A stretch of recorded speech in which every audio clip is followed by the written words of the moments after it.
Welcome, everyone. This is your friend, the DN What If, here with another exciting fanfiction. Today, we're diving into the story of What If Deku Befriended a Cryptid? If you enjoy this video, don't forget to hit that like button and subscribe for more fanfiction content just like this. Now, let's get started with the fanfic. Izuku was struggling to understand how he had even managed to get here, seated before the arch-villain of Japan with only a sense of dread to keep him company. All Might sat concealed in an observation room, of the firm opinion that he could only aggravate the prisoner, and he sent Izuku off with a strained smile. A vague haze hovered over Izuku's memory. It started with a simple conversation gone astray on a long drive home. So, who is All for One? Do we know anything about him beyond what you told me before? He's been imprisoned for months now. Izuku remembered asking All Might from the back seat of the car as Detective Tsukachi leisurely drove along a sprawling highway.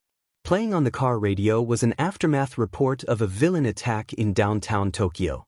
Izuku caught the phrase "liquid body" from the female reporter before Detective Tsukachi changed the channel. Nope. Still nothing. No one really wants to speak to him, All Might had replied brightly. He gives off polite airs, but he's a piece of work. All Might's mostly obstructed shoulders in the front seat shrugged. Not much you can do with someone like him. Everything that comes out is a threat or taunt.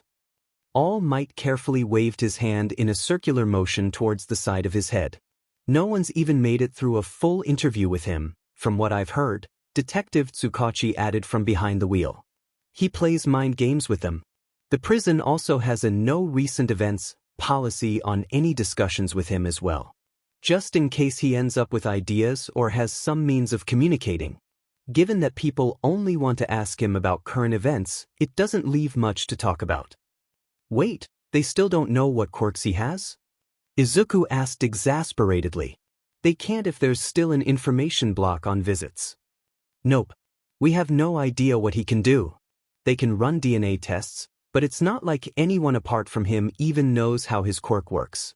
They could get matches with any number of people, but if they're not in a database then we can't cross-reference them anyway.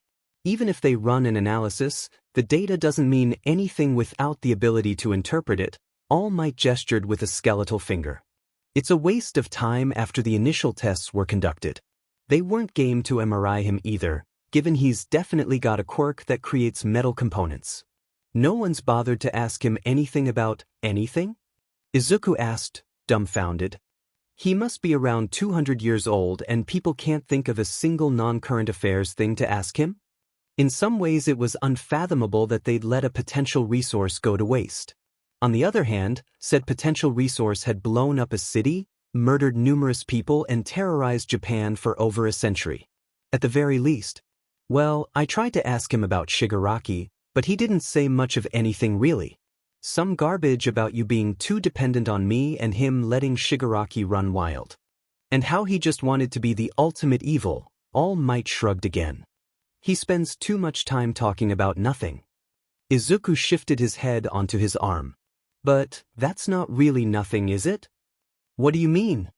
Izuku had the feeling that All Might would have been looking at him with the "you're about to do something stupid aren't you" expression that was thankfully becoming less common. Well, he clearly doesn't know anything about us, All Might, if he thinks that you're just going to let go of me after not even 2 years of being taught. Maybe Shigaraki was dependent on adult figures, but I don't even remember my dad and mum's been busy working and keeping the house together. I've never had a lot of adult supervision before, Izuku laughed nervously. I had to find ways to keep myself entertained. If anything, I'm on the disobedient side of the scale. All Might outright giggled. I'll say, especially after what happened with Overhaul. I'm surprised your mother let you leave the dorms again after that. I'm surprised she didn't withdraw and ground me until I was 30. Oh, that's strict? Tsukachi asked. She has her moments, Izuku smiled fondly. Do you think she'd agree to me asking the arch-villain of Japan about his quirk? Izuku asked, only partially joking. There was an itch at the back of his head, a feeling of something missing that poked and prodded at his senses. All Might coughed and sprayed the dash with a fine red mist. Absolutely not. I forbid it. That's exactly why I'm asking her and not you, Izuku grinned from the back seat. He's evil. He's ancient. You honestly don't wonder about the sort of things someone with that life experience and quirk would have run across to end up the way he did. Nope, he made it perfectly clear that he always wanted to be the supreme evil. All Might snipped through folded arms. Yeah, and I'll just take his word for that, won't I? Izuku grinned. If he does nothing but lie, then that's probably one too, but there's a grain of truth in there somewhere. What would you even do? Harass him into telling you his life story? All Might sighed. Not when I can kill him with kindness. Who knows, it might even be poisonous for him. You're explaining this to your mother.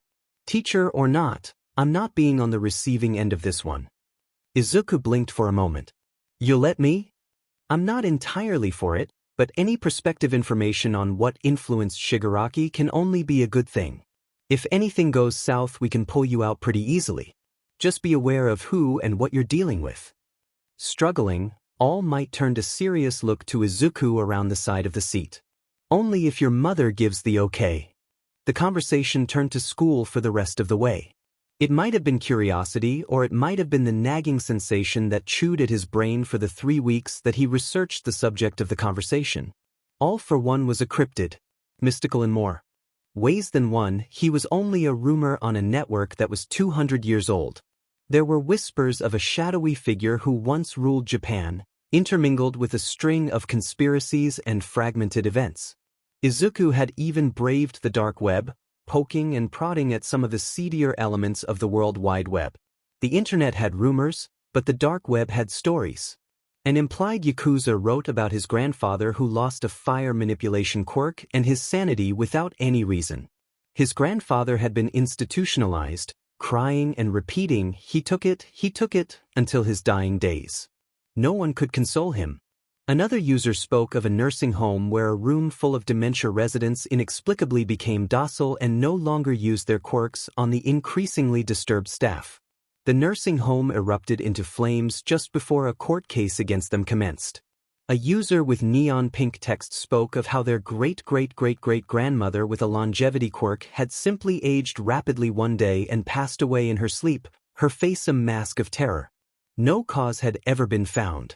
A hacker provided a grainy CCTV recording of a heist and a scanned collection of documents from over a century ago, where there was a flash of light and an entire bank vault had been emptied.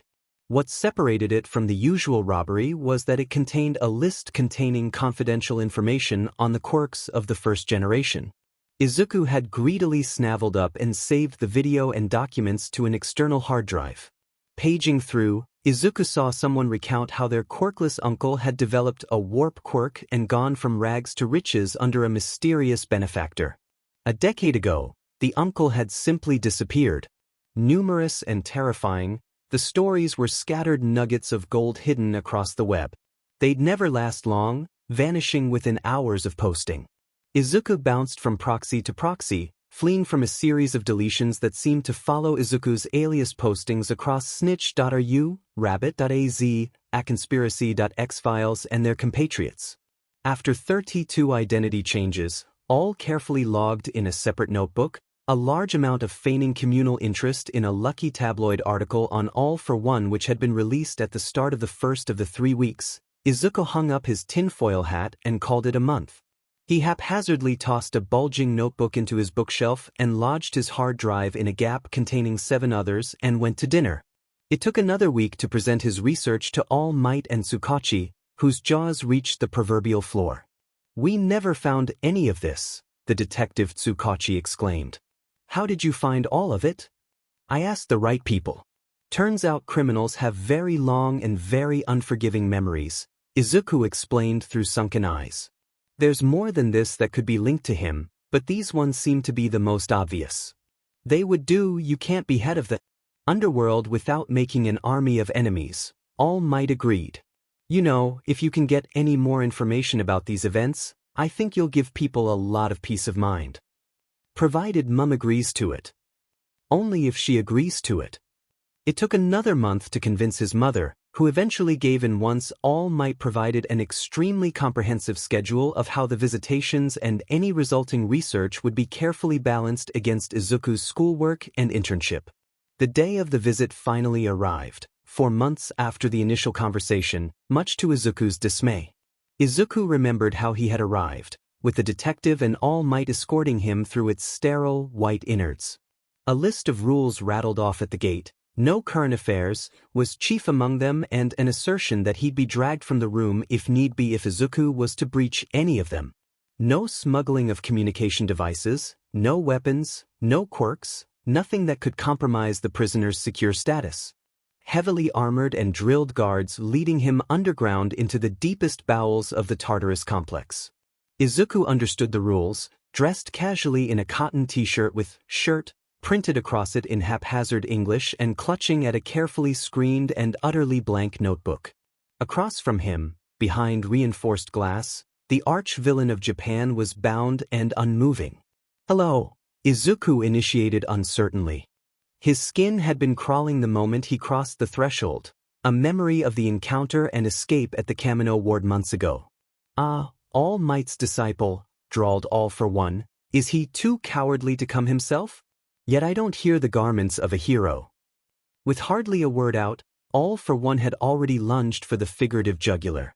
A stray thought of how does he know who I am if he's blind and isn't familiar with me? Whispered its way through Izuku's head. "Oh no," Izuku corrected hastily, almost relieved at the lack of any pretense. "I asked if I could talk to you.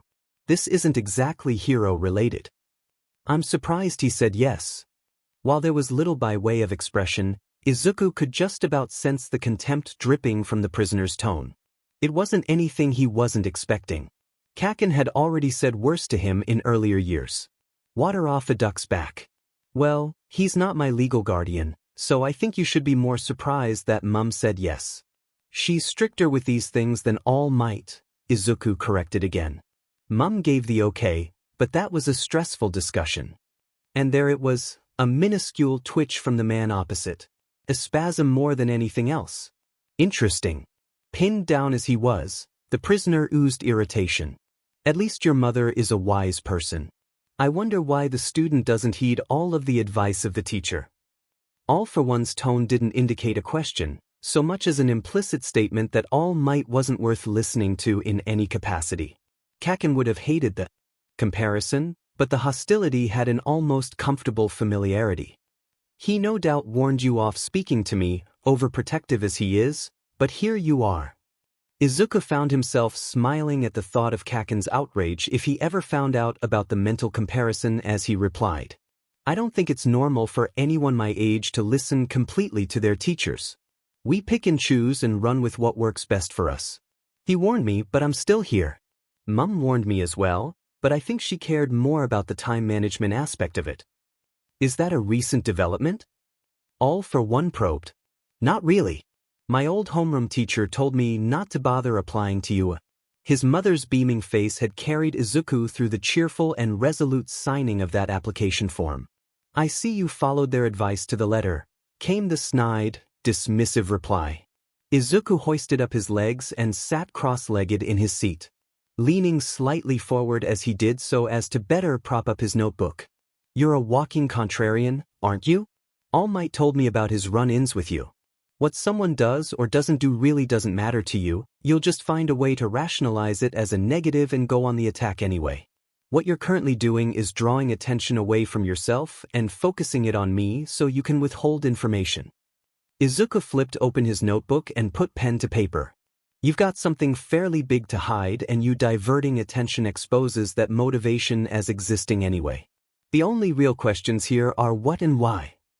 Izuku paused in mortification as the man opposite's lips parted. "I just said that aloud, didn't I?" Of the responses Izuku had expected, it wasn't laughter. Unrestrained, Izuku would have expected a violent outburst. In this situation, he would have expected another scathing comment. Instead, All for One laughed breathily, leaning into his bonds. Wheezingly he spoke, "I'll have to change tactics, if that one's too transparent for you." How refreshing. Doing his best not to glow a blinding red and simultaneously pale at the interest, Izuku carried on. "I add it to the list when you do. I'm not emotionally involved enough to really be impacted by what you're saying. I know about you in theory, but that's it. Maybe All Might has a history with you, but I don't really know enough about you personally to care, All for One supplied, somewhat subdued as he struggled to breathe. You're only here to satisfy your curiosity as to whether or not the stories were true. Izuku nodded, scratching at his notebook with his left hand. Yes and no, I'm actually here to ask you about how your quirk works. For now. Another chortle, more restrained than the last. What makes you think others haven't already asked? Had All for One been unrestrained, Izuku could imagine the stereotypical scene of the villain confidently leaning back in some overblown chair in a secret lair, drink of choice in hand, if the tone of voice was any indication. Deflections aside, the man easily rose to each comment. Whether or not they asked, it's irrelevant if they can't read the answers. Answers didn't matter if the people involved were too attached to read into the answers. If none of the interviewers had managed a full interview, then it seemed unlikely that any sort of effort was put into understanding the villain. And you think you can? What expertise do you hold above theirs? Doubt and reprimand weighted the words. Oddly enough, had Izuku been any younger, he could have mistaken the man for a disapproving parent rebuking an overly ambitious child. Albeit an extremely evil one. Izuku inhaled shortly and went for it. If there's something I know, it's quirks and how they work. Maybe I don't know you, but I don't really need to. Quirks fall under broad categories of function. You can take and give, consent doesn't seem to be a factor. You either can't see certain types of quirks or you need to have prior knowledge of it before you take it with what I know about your brother. Despite your nom de guerre, because we both know it's not your real name, you have a history of giving multiple quirks and causing brain damage to the receiver. You clearly aren't impacted by those same restrictions, so it must either alter your brain mapping or adjust functions to allow for simultaneous use and storage. It also must isolate or categorize the quirks you stock, because from the few people who do remember you creating certain quirks is always in the context of giving them to someone else, meaning there's probably an inherent immunity to stop it from tainting your own quirk with a mutation, Izuku mumbled, almost to himself. The only thing really in question about your quirk is the finer details and whether or not you need to maintain those features or if they're inherent and your hard limit for holding quirks. There was silence for only a moment. If only my hands were free, I would clap for such a thoughtful assessment. Clearly you're not all brawn. All for One positively purred. Speculate away. A wide and slightly unhinged smile was directed at Izuku. It was all Izuku could do not to wince at the eagerness. An image of a nervous All Might, hidden in the observation room above with the grim-faced prison staff, came to mind. I note that you said thoughtful and not correct. And Izuku breathed and unsteadily jotted it down in his notebook. You don't seem bothered by the guess. Few people live long enough to question my quirk, let alone have the talent to guess so thoughtfully at its functions. It seems we share a hobby. There was something terribly keen in that voice that hadn't been there before, twisting itself through the compliment. I suppose it helps that you're playing along out of boredom, Izuku verbally dodged, unease uncoiling itself from the back of his mind. I was playing along out of boredom, All for One corrected smoothly. Now, I'm curious. Admittedly, my prior assumptions of you weren't generous, but I've been too hasty in my assessments before. I'll pack up and leave now if that's the case, Izuku replied with only half an ear on the conversation as the words on his page began to drastically expand to distract himself from the building anxiety. Sarcasm, so you do have characteristics of a normal teenager. Your willingness to maim yourself has often left me wondering. You're deflecting again, Izuku observed. I'm not sure if that's a nervous habit for you or if you're doing it because I'm close to being right about your quirk. That being said, I don't think you know what a normal teenager is if Shigaraki is any indication. He's about 7 years too late for his rebellious phase. I'm hurt and offended, came the amused reply. By how Shigaraki ended up or your parenting. You only have yourself to blame for both of them. How harsh. Shigaraki is a product of society that birthed him. I can't take credit for all of the hard work. All for One laid out invitingly. Perhaps someone else would have risen to the bait, but Izuku was already packing his mental bags and heading for the door. Clearly the prisoner's anticipation had registered poorly with someone in the observation room, because a voice rang through the air. "Time's up, Midoriya-kun." "Okay." Izuku called back and etched out his last thoughtful of words, untangled his legs and rose to his feet. "What a shame, my visitations are always so short," All for One spoke mournfully. "Well, you did blow up half a city. They could have just let you suffocate instead." "Same time next week then?" Izuku offered brightly, notebook stuffed into a pocket, and was followed out the door by wheezing laughter. It was only after he had made it safely back to the communal room where All Might waited did he allow the spring to fade from his step and discard his nervous smile. Shuddering, he turned to All Might, whose face was set in a grimace. "I won't say I told you so," All Might offered, perched on the edge of his couch like a misshapen vulture. "He's not really what I was expecting. I was expecting someone more openly evil." Izuku allowed himself to collapse into the leather of the seat. He shakily reached for the warm tea that had clearly been prepared the moment Izuku left the cell. "I suppose he does it to lull people into a false sense of security. I didn't understand how someone with only half a set of expressions could have villain written all over them until I met him. He's always been like that. He feigns concern and sympathy to lure in society's outcasts. They're easy targets," All Might said through a mouthful of biscuit. "Has he ever tried it on any of the One for All successors?" "Not really, but you might have accidentally given him the incentive for it. He never had access to any of the One for All wielders while they were young." All Might snorted. "Not that it'll make a difference with you." "I think he was trying to gauge me for a worldview before the wardens ended it. I need more time to work out his response to the stuff on his quirk. He's conversation-starved since its solitary confinement. If what the people monitoring his brain activity said was true, you're the most exciting thing to have happened to him in months. He replied after you left, said he was looking forward to it." "That's pretty sad."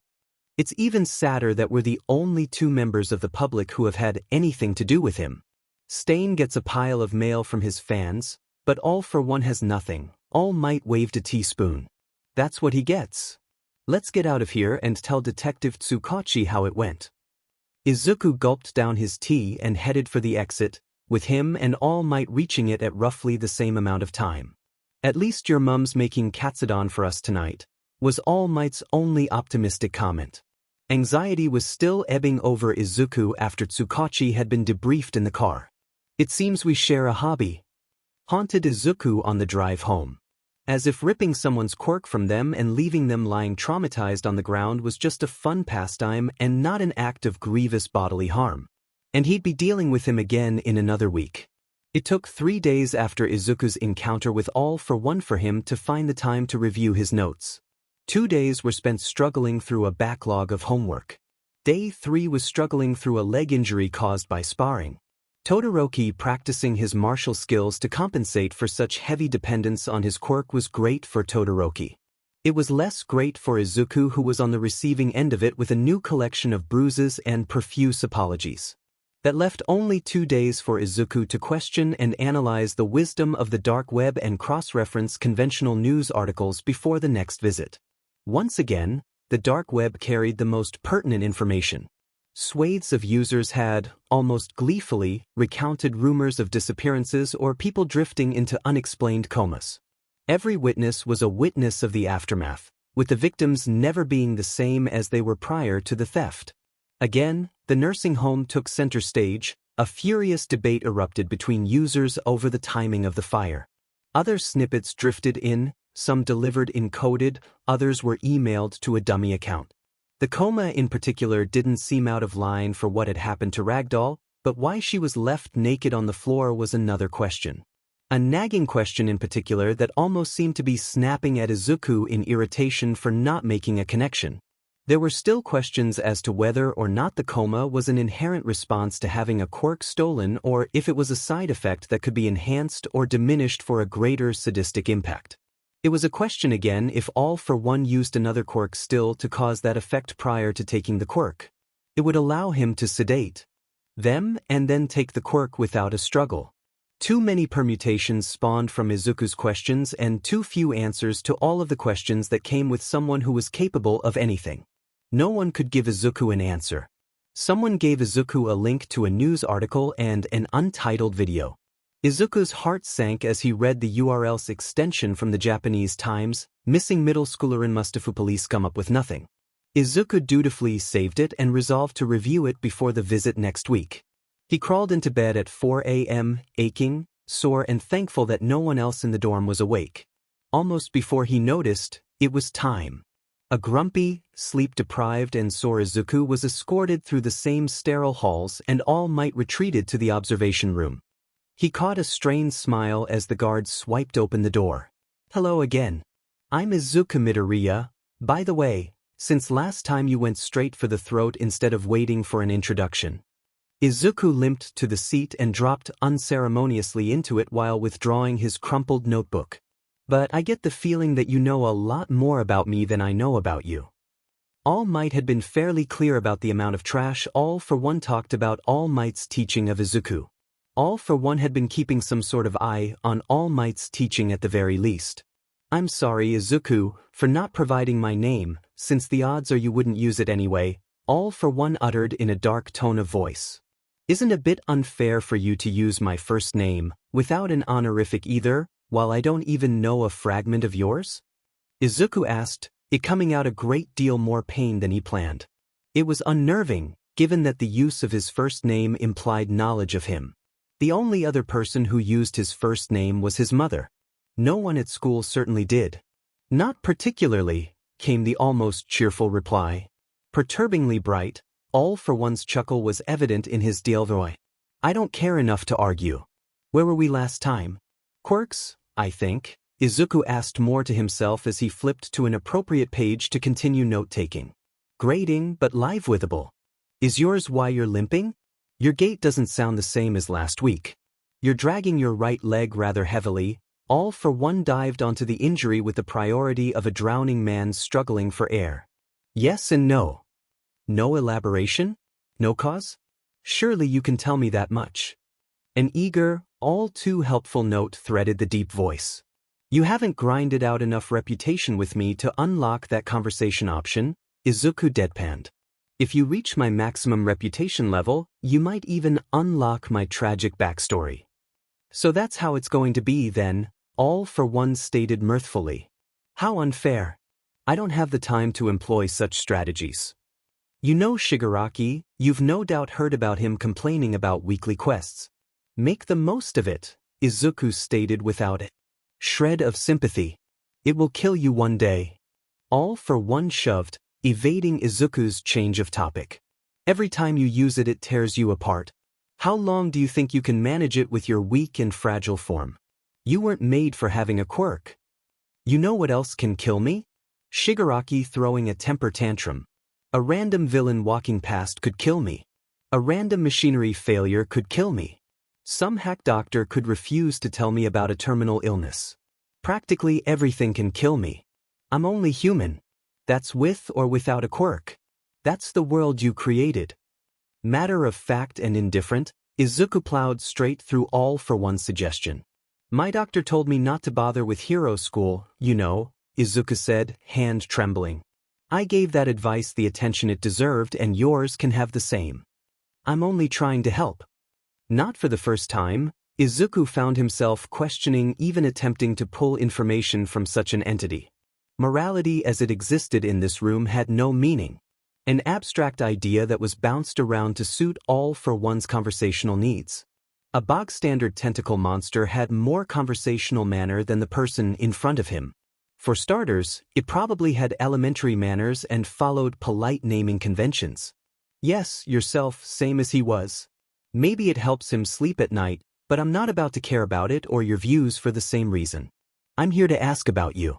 There isn't really any point here in me talking about me when you probably already know half of it." Izuku tried not to wince at the thought. "Alas, I think I've been leaning more on the side of neglect when it comes to you.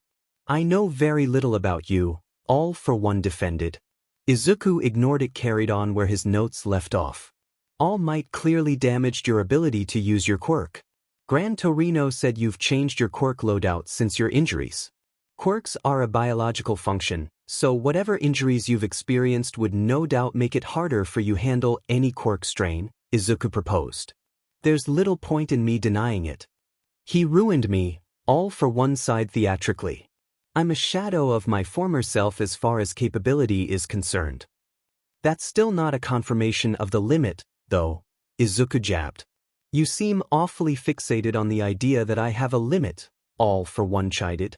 For a moment, Izuku wondered which facade in All for One's arsenal Shigaraki must have been privy to for him to end up with such devotion to the man. All for One may as well have been a conspiracy denier that frequented the hero and quirk boards Izuku had long surfed on. So much doubt weighed every word, but never any expansion on the reasons for why there was doubt. Kaken had reasons for his behavior. All for One wasn't so coherent. Izuku was dreading that, yet, being corrected. Every action by the man was an emotional play. He hardly felt it really. Going on 16 years, Izuku struggled to remain anchored to any concern he should have felt at the tactics.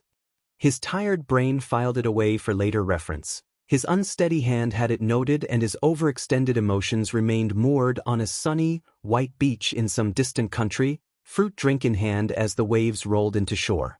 For a 2-century-old fiend, Izuku had honestly expected more malice.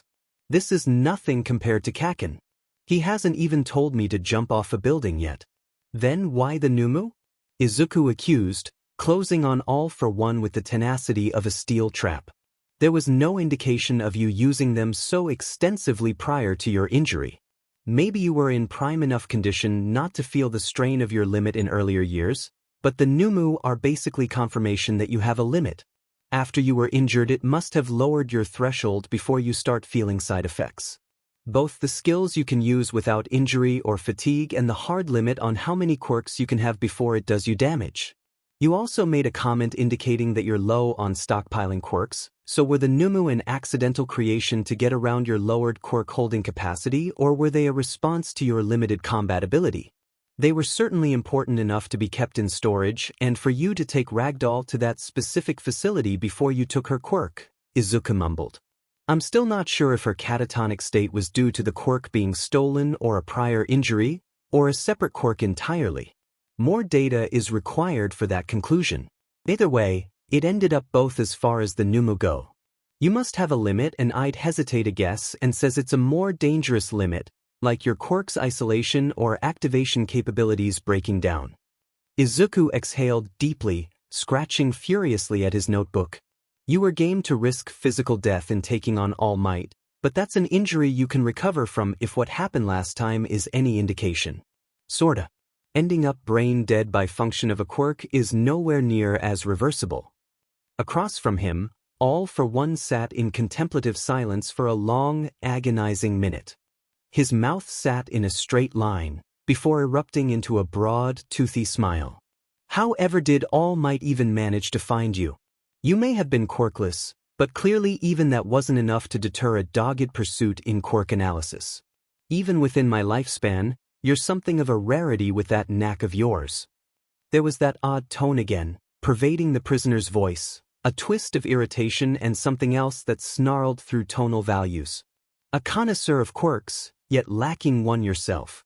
Perhaps All Might and I should have swapped students, All for One pushed. I don't think that would have worked out too well for me. I lack certain key characteristics for it to have worked. Izuku found himself insisting halfway through another set of notes and a rising surge of frost creeping along his veins. Like, All for One stretched the word out, rather more doubtfully.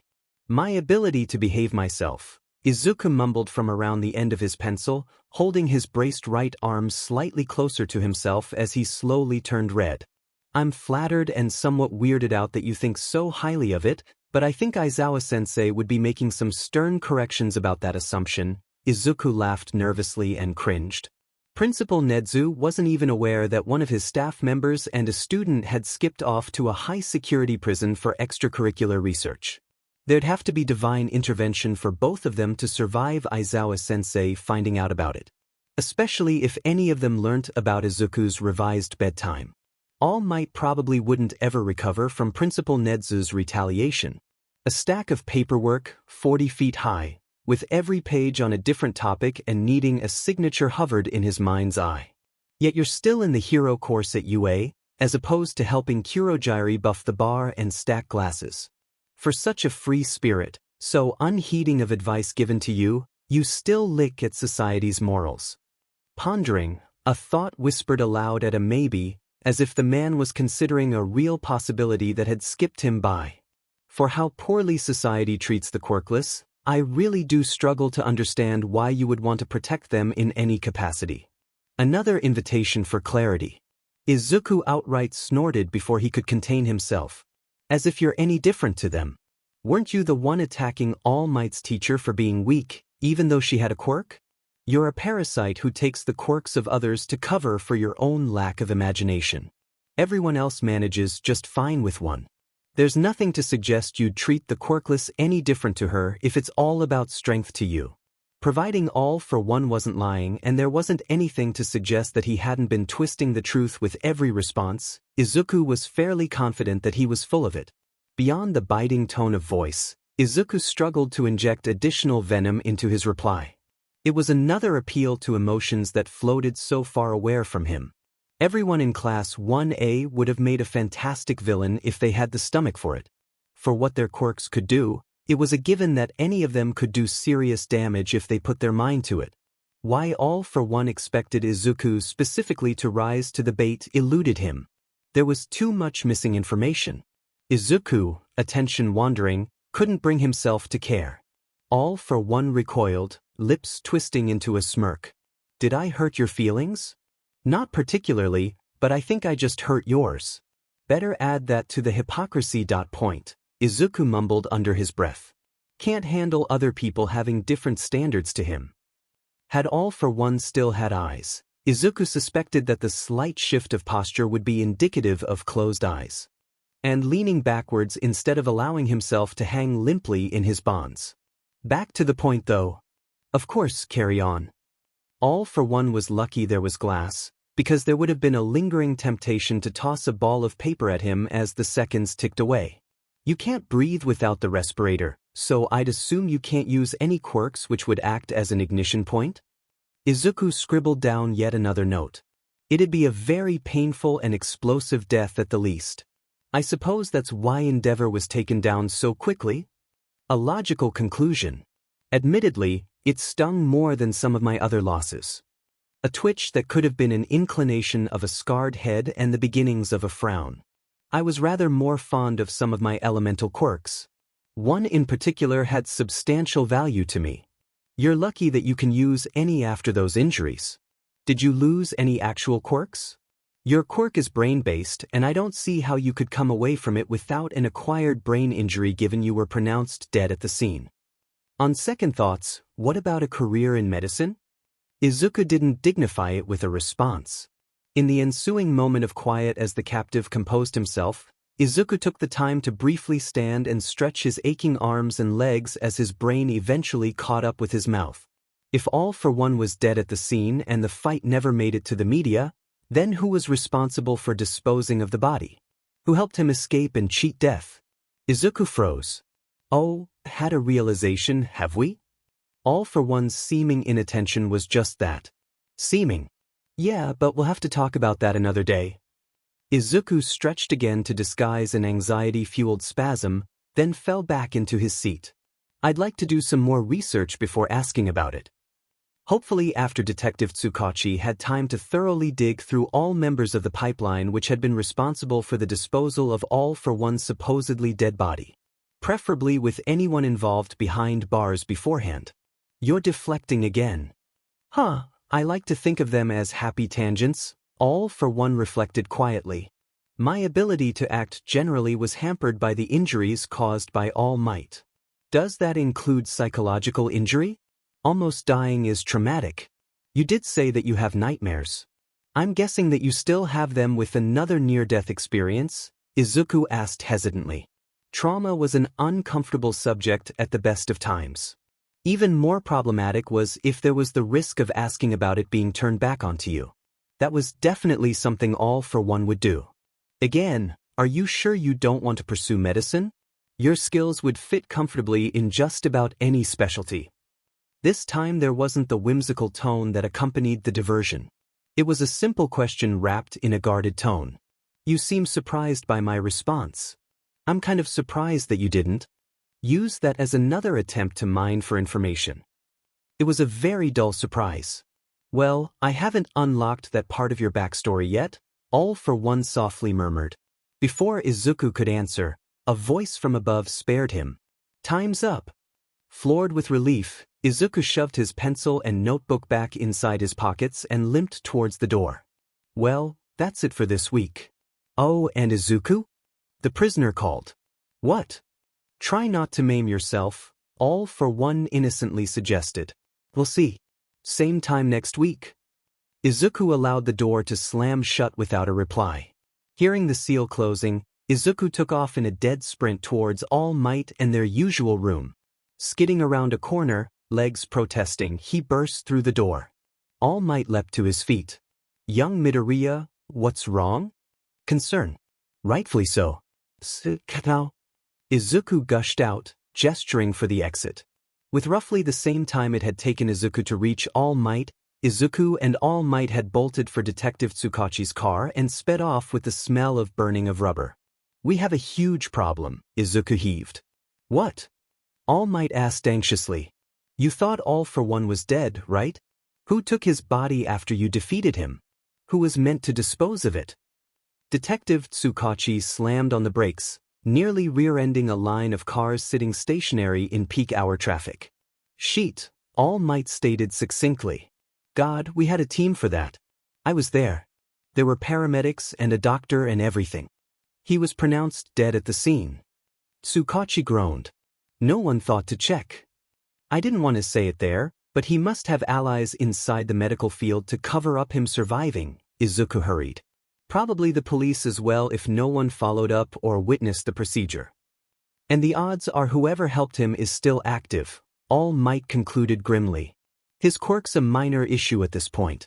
More than the League of Villains are running around helping him. That mask he was wearing was some type of life support.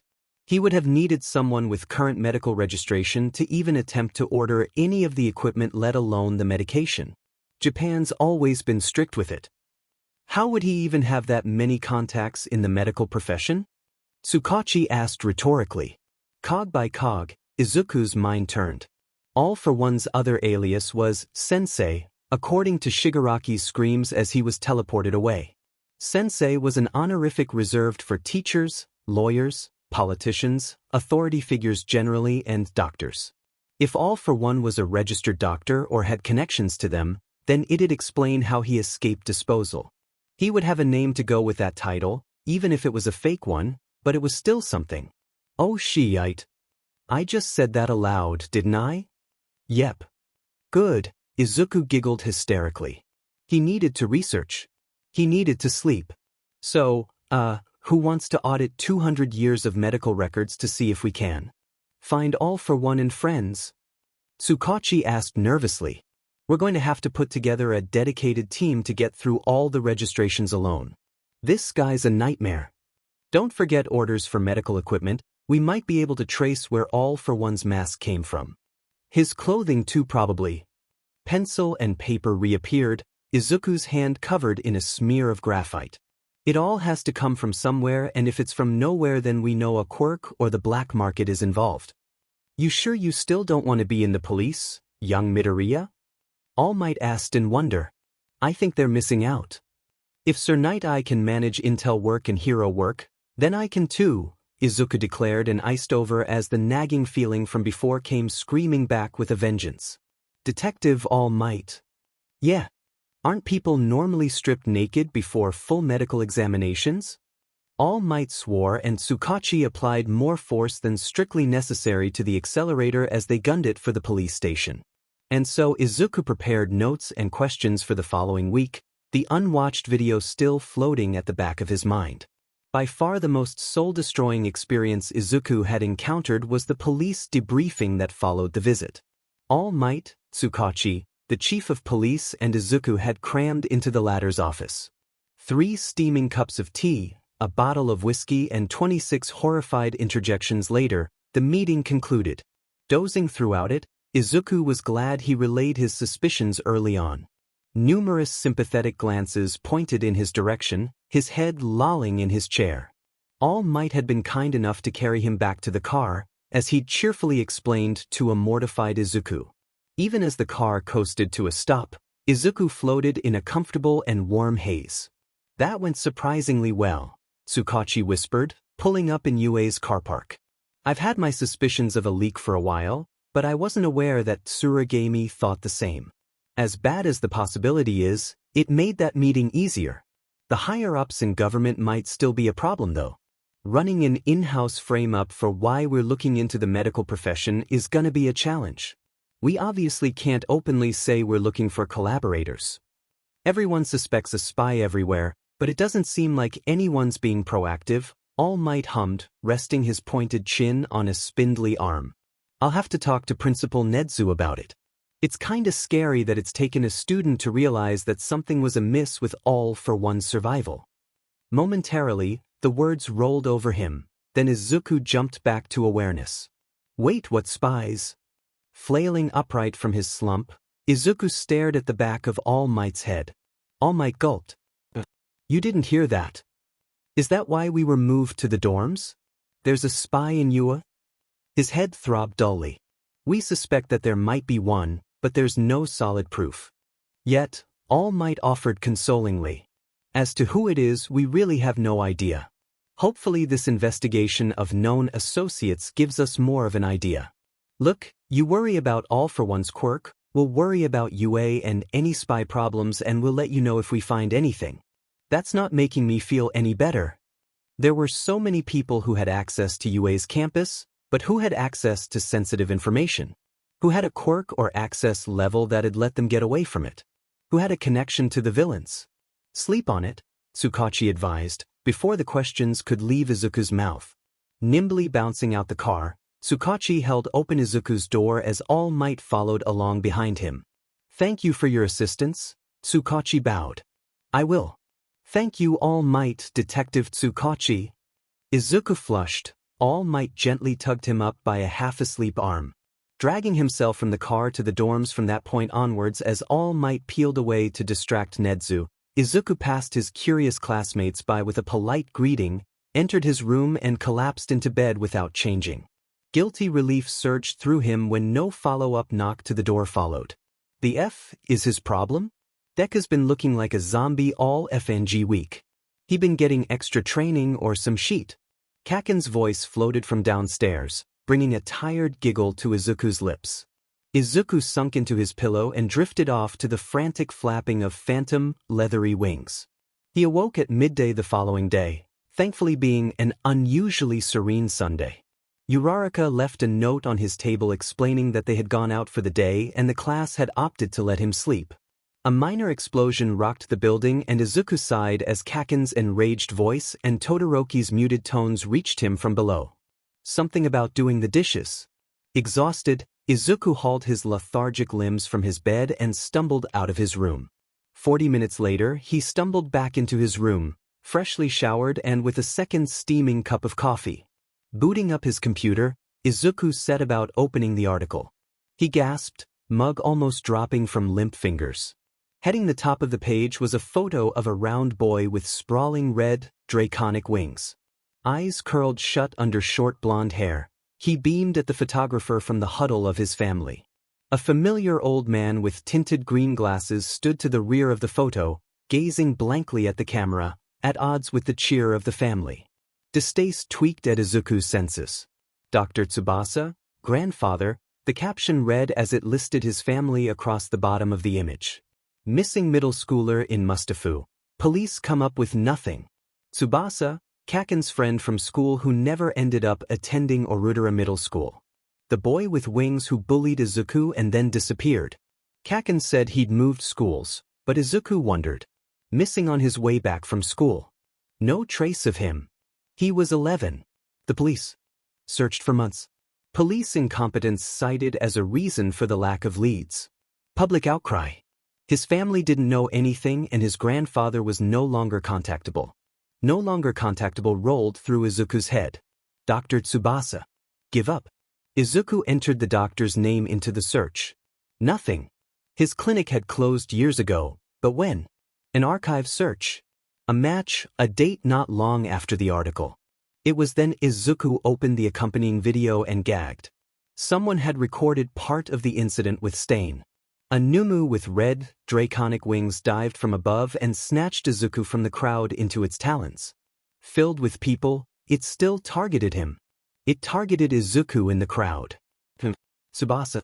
Stain paralyzing and ramming his knife into its head. Tsubasa's head? The video ended on a black screen, a single line of white text. Look familiar? It read. Izuku dived for his bin and retched. Coughing, he spilled his breakfast into it. Sobbing, Izuku sat there and held onto the bin for dear life. How was he going to tell Kaken? Not long after, his door flew open with a bang. What the F are you crying about this time, Deku? Kaken snarled and Izuku trembled, tears once again pouring down his face. Izuku couldn't answer, he couldn't breathe. Kaken glared, silently fuming as he eyed off the bin. Sheet, where the F is half and half? Kaken's yells for Todoroki echoed down the hall, pounding footsteps followed. What's wrong with Midoriya? Todoroki's voice faintly asked. A hand wrapped itself around Izuku's shoulder and another one turned his head, forcing a pale Todoroki and Kaken into Izuku's sight. Effed if I know. You find out what's wrong. I'm getting FING teacher. That sheet's not normal. Kaken stormed off without bothering to close the door. Midoriya, what happened? Todoroki's voice gently asked, patting Izuku's shaking back. There was a boy Kaken and me went to elementary school with. His name was Tsubasa. Just look. Izuku pointed a faltering arm to the monitor where the single line of text still hovered. Todoroki's reluctance was clear, but he pulled away, leaving Izuku seated on the floor. Todoroki read and he watched and turned to face Izuku, paler than before. I'm so sorry, he whispered. Do you want me to? Todoroki gestured towards the direction of Kaken. Someone has to tell him. Tsubasa was his friend, Izuku hiccuped. Todoroki nodded sympathetically, his fingers digging unnaturally into Izuku's shoulder. Come on Midoriya, let's get you cleaned up while we wait for Bakugo to come back with the teacher. Where's your clothes? Within the next 15 minutes, Izuku was led to the bathroom and Todoroki waited outside as Izuku took a second shower and changed. Time washed away. Izuku stood below a torrent of steaming water and eventually pulled himself back to the present. With some effort, he dressed and headed for the exit. A glass of water was forced into his hands and Todoroki pointed Izuku towards the stairs. All Might is waiting downstairs. He was the first person Bakugo found. Izuku seriously doubted that All Might was the first person Kaken had found. Aizawa-sensei was a bloodhound for this sort of situation. If you have any suspicions and knowing Bakugo, it's probably better if you tell them at the same time. May as well get it over with early and spare yourself the headache. Izuku nodded, inhaled and started his journey as the bearer of bad news. It went about as well as expected. All Might's jaw hung slightly open, frozen in an expression of wordless horror as the video played on a tablet and a printout of the news article was shown to him. I'll pass this on to the police, All Might assured, giving Izuku one final look of utmost concern as he sandwiched Izuku, Kaken and Todoroki into a particularly tight group hug. If any of you need to talk about this, please let someone know. We have counselors on standby for this sort of thing. And even if you don't, I'll them know anyway just in case. All Might clung to them.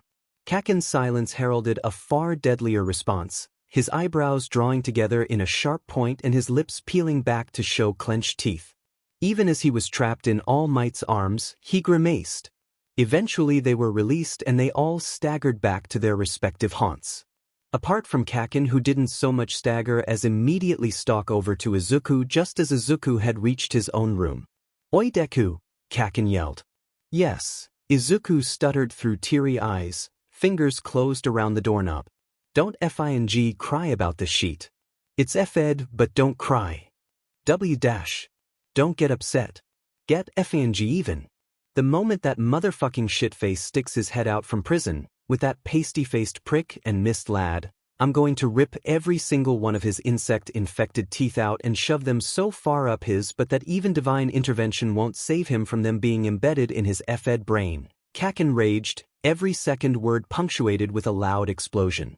I'd rip his effing face off and beat him to death with it, but All Might beat me to it first. Izuku could only nod, pulling away from the searing heat emitting from Kakin's hands.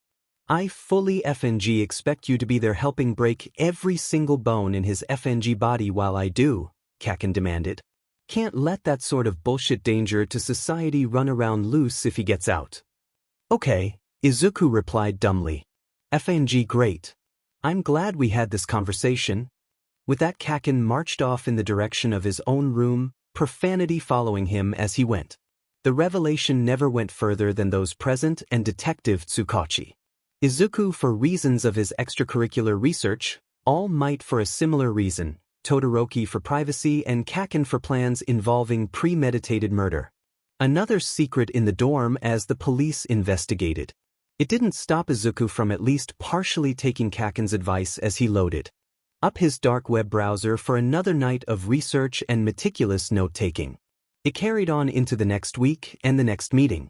Izuku felt particularly sorry for the Tatterus guard who sat before him in the lounge All Might and Izuku normally frequented before leaving.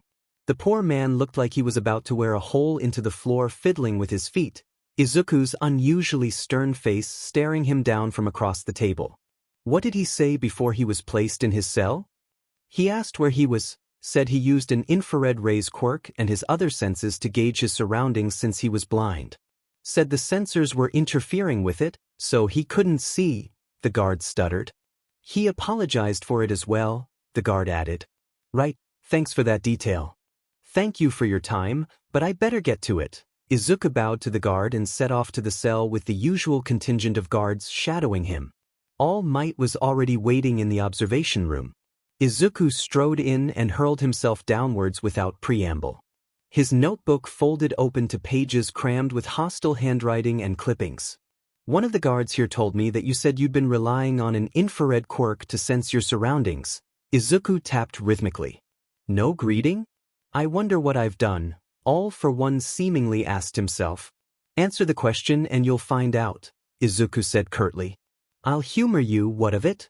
I'm curious as how to someone with the ability to sense heat completely misses the 5 teenagers a relatively short distance away from them, but can sense All Might's aerial arrival from a 0.5 kilometers away. By my, admittedly rushed maths, he would have been traveling at about 600 kilometers per hour, yet you had no issue sensing his arrival. That's about 167-ish meters per second, but you had no issue responding to that even while blind. So, is there any particular reason you opted not to obliterate us with Best Jeanist and the others? Tapping the paper rapidly, Izuku double-checked his calculations and circled them with his stubby pencil. There must be something else in your arsenal for that sort of range. 3 meetings in, Izuku was starting to recognize a pattern in All for One's behavior, from the deflections to the hypocrisy, to the distractions, to the lies. And most distressing, the perverse glee he seemed to experience at being verbally dissected by someone immune to those tactics. Almost unhinged, All for One's rasping and uncontrollable mirth left little imagination as to his thoughts on the question. You really are extraordinary, aren't you? Every week you come prepared to blindside me with something new. Arching his spine through the straitjacket, his head turned to Izuku as if mimicking the reflex of long-lost sight. I strongly doubt anyone so much as noticed that contradiction, let alone took steps to act on it. Izuku blinked. Did you just admit to lying? You are not suffering an acute, sleep deprivation-related hallucination. I did indeed concede a contradiction. Perched on the edge of his seat, Izuku leaned forward. So why didn't you add us as collateral? Shigaraki didn't have problems with killing students at the USJ to provoke a response. There wasn't a need. All Might and I already share a long and vengeful history without the need of collateral damage. Shigaraki lacked that connection until recent times. All for One explained, as if to a small child. You didn't have a problem with targeting civilians while he was in range. We're higher value targets than those same civilians, if you had to prioritize damage for maximum emotional impact. You had enough of an opportunity to talk to Bakugo, but not add us to the body count? The only thing separating us from you were the remains of a wall which you somehow didn't destroy. Izuku thankfully corrected Kaken's nickname to the full name without a fumble. Izuku, you do realize that you're critiquing my villainous technique? What if I escape and actually follow it? I'll reassess your motivations then, Izuku dismissed. Provided I'm not dead, Izuku added as an afterthought. There's other inconsistencies as well. Ever pragmatic. What other inconsistencies await me this time? All for one side.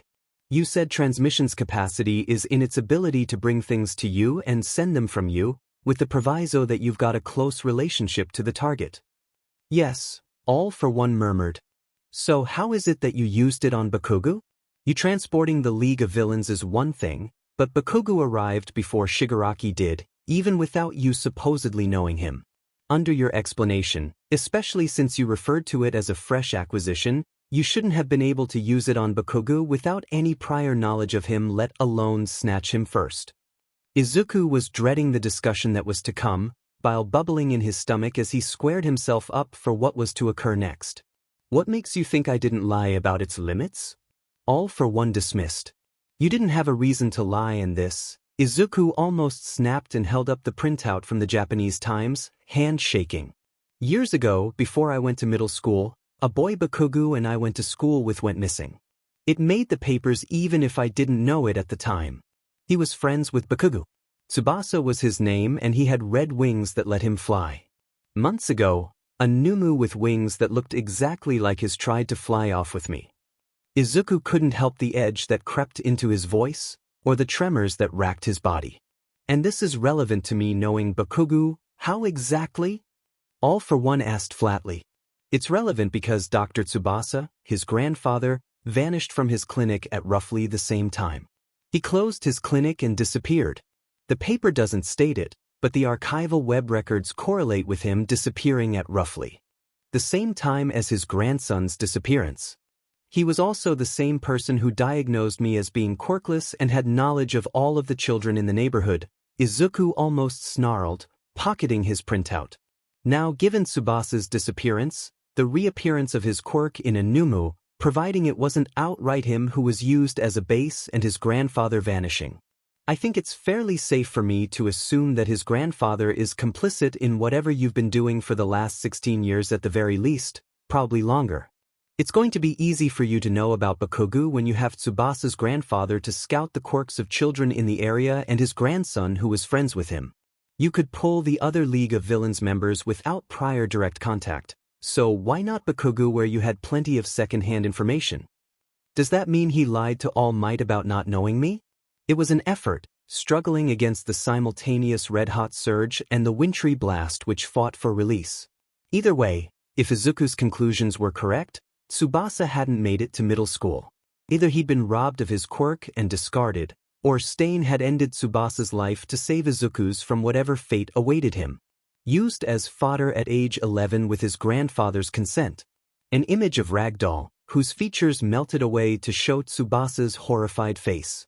Tortured screams of a winged monstrosity before Stain pierced its brain and ended the suffering. The only thing that really puzzles me here is why you'd choose him and potentially alienate his grandfather when it's not like his quirk is particularly rare, Izuku bit out. It could have drawn attention to you as well.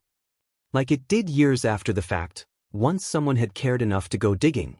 All for One, to Izuku's relief, wasn't displaying the usual air of contempt-riddled amusement, but a far more reserved, serious face.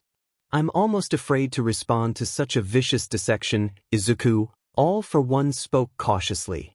So many connections you've drawn to conclude that I knew of Bakugo beforehand. If only the team investigating that boy's disappearance had been so thorough. He trailed off into a contemplative silence, head slightly inclined. You don't need to confirm or deny it. All we need to do is run the DNA of that Numu against a relative of Tsubasa and there'll be enough there anyway. Izuku's furiously scratched at his notebook's pages, graphite tip flexing dangerously. What do you gain from effectively torturing a child to death, let alone one that's related to a subordinate? Izuku pushed. I'm surprised you're taking this so personally. You said for yourself that he wasn't your friend.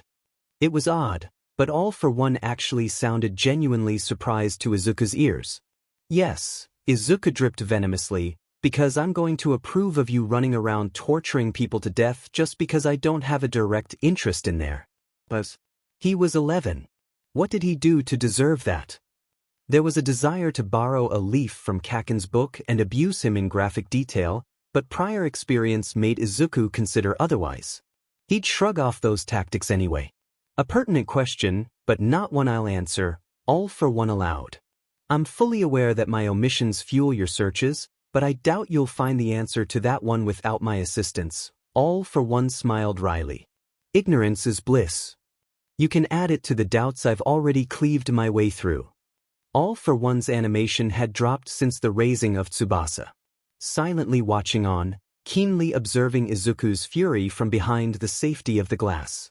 It was the silence that scared Izuku, the ever-lingering threat of the man coming to a conclusion that Izuku wouldn't like. Also, you're not blind, Izuku dropped succinctly to fill the void.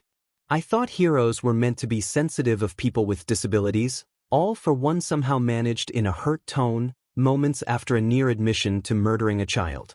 Not when the person with supposed blindness can apparently determine whether or not someone is smiling. Infrared doesn't give you that degree of distinction in the image clarity. You can't have both a weak infrared quirk and still be able to perceive All Might to not be smiling at Kamino Ward. You might compensate with your hearing, but that doesn't explain it either. Whether or not you have your natural eyesight is irrelevant. It's clear that you can still see in some capacity. You also commented on All Might's clothes when he visited as well, Izuku pointed out. You also recognized me after a single sentence, and I doubt you've heard me speak often enough to be that quick. Unless Bakugu wasn't the only one mentioned. Izuku shuddered. The raid on the bar also had a camera I doubt you'd need without eyesight. Ragdoll's search would explain how you knew All Might was coming from the bar, but it doesn't explain your grasp of facial details so soon after stealing it. I'm sure Ragdoll would confirm it lacking that functionality as well unless it tallied in as a weakness. It was petty despite being relevant to All for One's quirks, and they both knew it. Long and drawn out, All for One's breath carried through the air. You are hostile today, aren't you? I could have mistaken your speculation for legal SBMness at a trial calling for my execution. So much condemnation for acts which ultimately benefited you. Aren't you ungrateful? I'm a teenager, Izuku stated blandly, clamping down on the urge to snap back in response to the bait. And you still haven't addressed what I've said about your sight. I'm at far more of a loss without my usual loadout of quirks than without my sight, All for One gave after a long pause. Although that damage has caused its own problems. I suppose we'll be able to find out what damage after Dr. Tsubasa is hunted down, Izuku brightly reflected. You're such a spiteful child, All for One lamented, struggling to stretch in his bonds. Can't let anything go. I wouldn't be here if I wasn't, Izuku pointed out, stretching a scarred arm. Izuku received another tortured noise from the man. At least you've recovered from your limp. If only your attitude would follow. Izuku rolled his eyes and made another note. He doubted Japan's arch-villain would be forthcoming about anything else today. Midoriya-sen, time's up. A cheerful voice chirped across the intercom with its usual uncanny timing. Okay, same time next week. Izuku asked with his broadest, toothy smile as he stood. The price I pay for human contact. You could always have, not terrorized society for over 200 years, Izuku suggested, reaching for the handle. That helps with human contact. Does it? It seems like the most STMLTNG conversations only happened after I was imprisoned. Izuku let the door slam shut. Shaking, he bypassed the lounge and headed for the car park where an irate, All Might and annoyed Tsukachi stood waiting for him. It was a quiet drive back to the campus. Oi Deku, Kaken snapped. Izuku jumped from his dozing position on his desk. Yes. He slurred. There's something I need to tell you about. It's connected to Tsubasa. Kaken kicked out a foot impatiently. Sooner we get this over with the better. Izuku flailed upright. Coming. With that, Izuku bolted out the door after Kaken's retreating back. 2 steps at a time, he bounded down the stairs and skidded to a halt on the ground floor. At a far more sane pace, he followed Kaken outside as they strode further and further away from the dorms into the inky night. I don't want noodle ears listening in on us. This sheet is private. It's sort of about Tsubasa, Kaken spat, kicking out at a protruding tree root. Did you remember something? Izuku hesitated. Yeah, when those League of Villains bastards kidnapped me. I told them to go f themselves. Those pricks wanted us to all to hold hands and dance around the a-hole campfire. Izuku felt himself lean away at the stream of profanity and spray of spittle. I said no, and that handfucker referred me to that faceless F for his wisdom in persuading me to join up. That sheet isn't even the strange part. What was the strange part then? It's how eager he sounded to be sharing whatever the F that persuasion technique happened to be. You said before that Faceless wanted Shigaraki to grow the F up, but he sounded way too keen on something that was probably torturing me into SBMson. Instead of letting Shigaraki try for himself, unlike that effort he pulled out his butt earlier, he just happily swooped in on the offer. If it was about a learning experience, he would have told Hand if to F off and do it himself. Kaken slammed the tree root again. He also didn't seem the least bit uncomfortable in speaking to me after he effing snatched me from the bar for someone who doesn't know me. Think All for One leapt on it because of what he did to Tsubasa, Izuku whispered, dawning horror blossoming in his half-asleep mind. He knows Tsubasa, he knows you. But that'd imply that whatever problem he had with Tsubasa he likewise had with you. I wonder if he persuaded Shigaraki to go after you. Who cares? That boat sailed. It's also not just me, idiot, because if he knows me and he knows Tsubasa then he sure as F knows you. The penny dropped and Izuku felt his stomach drop with it. That's guilt by FING association. I've been trying to get in touch with the extras from primary and middle school that we used to hang out with, Kaken growled. I couldn't find one of them. After what happened. Kaken spun and hammered the tree with an explosive hand and flaming bark hurtled through the air as Izuku ducked. I reported it to the police, but keep a FNG eye out, Deku. That faceless prick might be in prison, but his overgrown brat isn't. Thank you, Kaken, Izuku stuttered through all-encompassing dread. Kaken grunted, turned on his heel and marched off back through the gloom towards the dorms. Izuku felt like throwing up and slowly ambled back to his room. Izuku cornered All Might the next day at lunch and passed on Kaken's warning. He has a point, young Midoriya. All Might had an unusually grave expression carved into his skeletal face. If you are a potential target then you shouldn't be speaking to him. But it's weird, Izuku mumbled from around a mouthful of noodles. If I was a target then I'd be a lot easier to go after than Bakugo or his friends. All for One's problem with the Tsubasa family and Bakugo must have started in middle school somewhere or even earlier. I didn't have a quirk and there wasn't any extended family or friends who would have been able to stop him or Kurogiri from dropping in. Why would he even care about that? It's so petty. Izuku would have carried on, if not for the uncomfortable expression on All Might's face. All Might? Everything okay?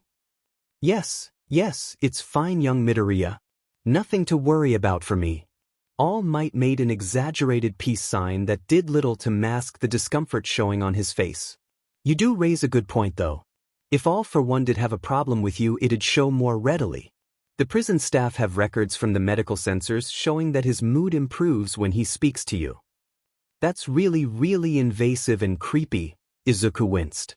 But if he had a problem with me I don't think he'd be volunteering any information about anything. He's evasive, but he's still talking. It'd be easier to say nothing, which is exactly what he did with the interrogators. True, All Might agreed, biting into a violently pink cupcake emblazoned with a stencil of his own face. He didn't seem to think highly of Endeavor either when I spoke to him. His prediction about the public discontent of Endeavor being #1 was disturbingly accurate. Absolutely no minced words there. Izuku blew heavily on his noodles. He called the public outcry? I wonder what he based it on. May as well ask him. What he'll say is anyone's guess, but it can't hurt, All Might gestured. Izuku doubted anything would hurt as much as realizing that a childhood friend was a victim of the man. Time for more research on Endeavor then. Has there been anything on Tsubasa or his grandfather? All Might nodded. Not yet, and there's not much else you can do. Tsukachi's been pulling his hair out over getting the task force together over it and keeping his sister out of the records. I didn't even know he had one until he lost it on the phone a couple of days ago. All Might shrugged with spindly shoulders. Keep doing what you're doing. The bell rang and both of them hobbled back to class. As it so happened, there wasn't much about anything on Endeavor. Typing in Endeavor commentary got him almost exactly nothing. Thumbing down his search engine, there was nothing but a string of takedown and removal notices extending down the screen. Clicking on a cached link, Izuku was greeted by a forum complaint at Pop Heroics by Tickled Pink 5. Tickled Pink 5. What the fuck is going on here, man? I made like one comment on Endeavor's bad PR and I got fucking banned. What is this $#% ? What happened to freedom of commentary? You guys SCK and your sellouts. I'm going elsewhere. But clicking on the current link revealed a deleted thread. Izuku blinked. Censorship. That was new?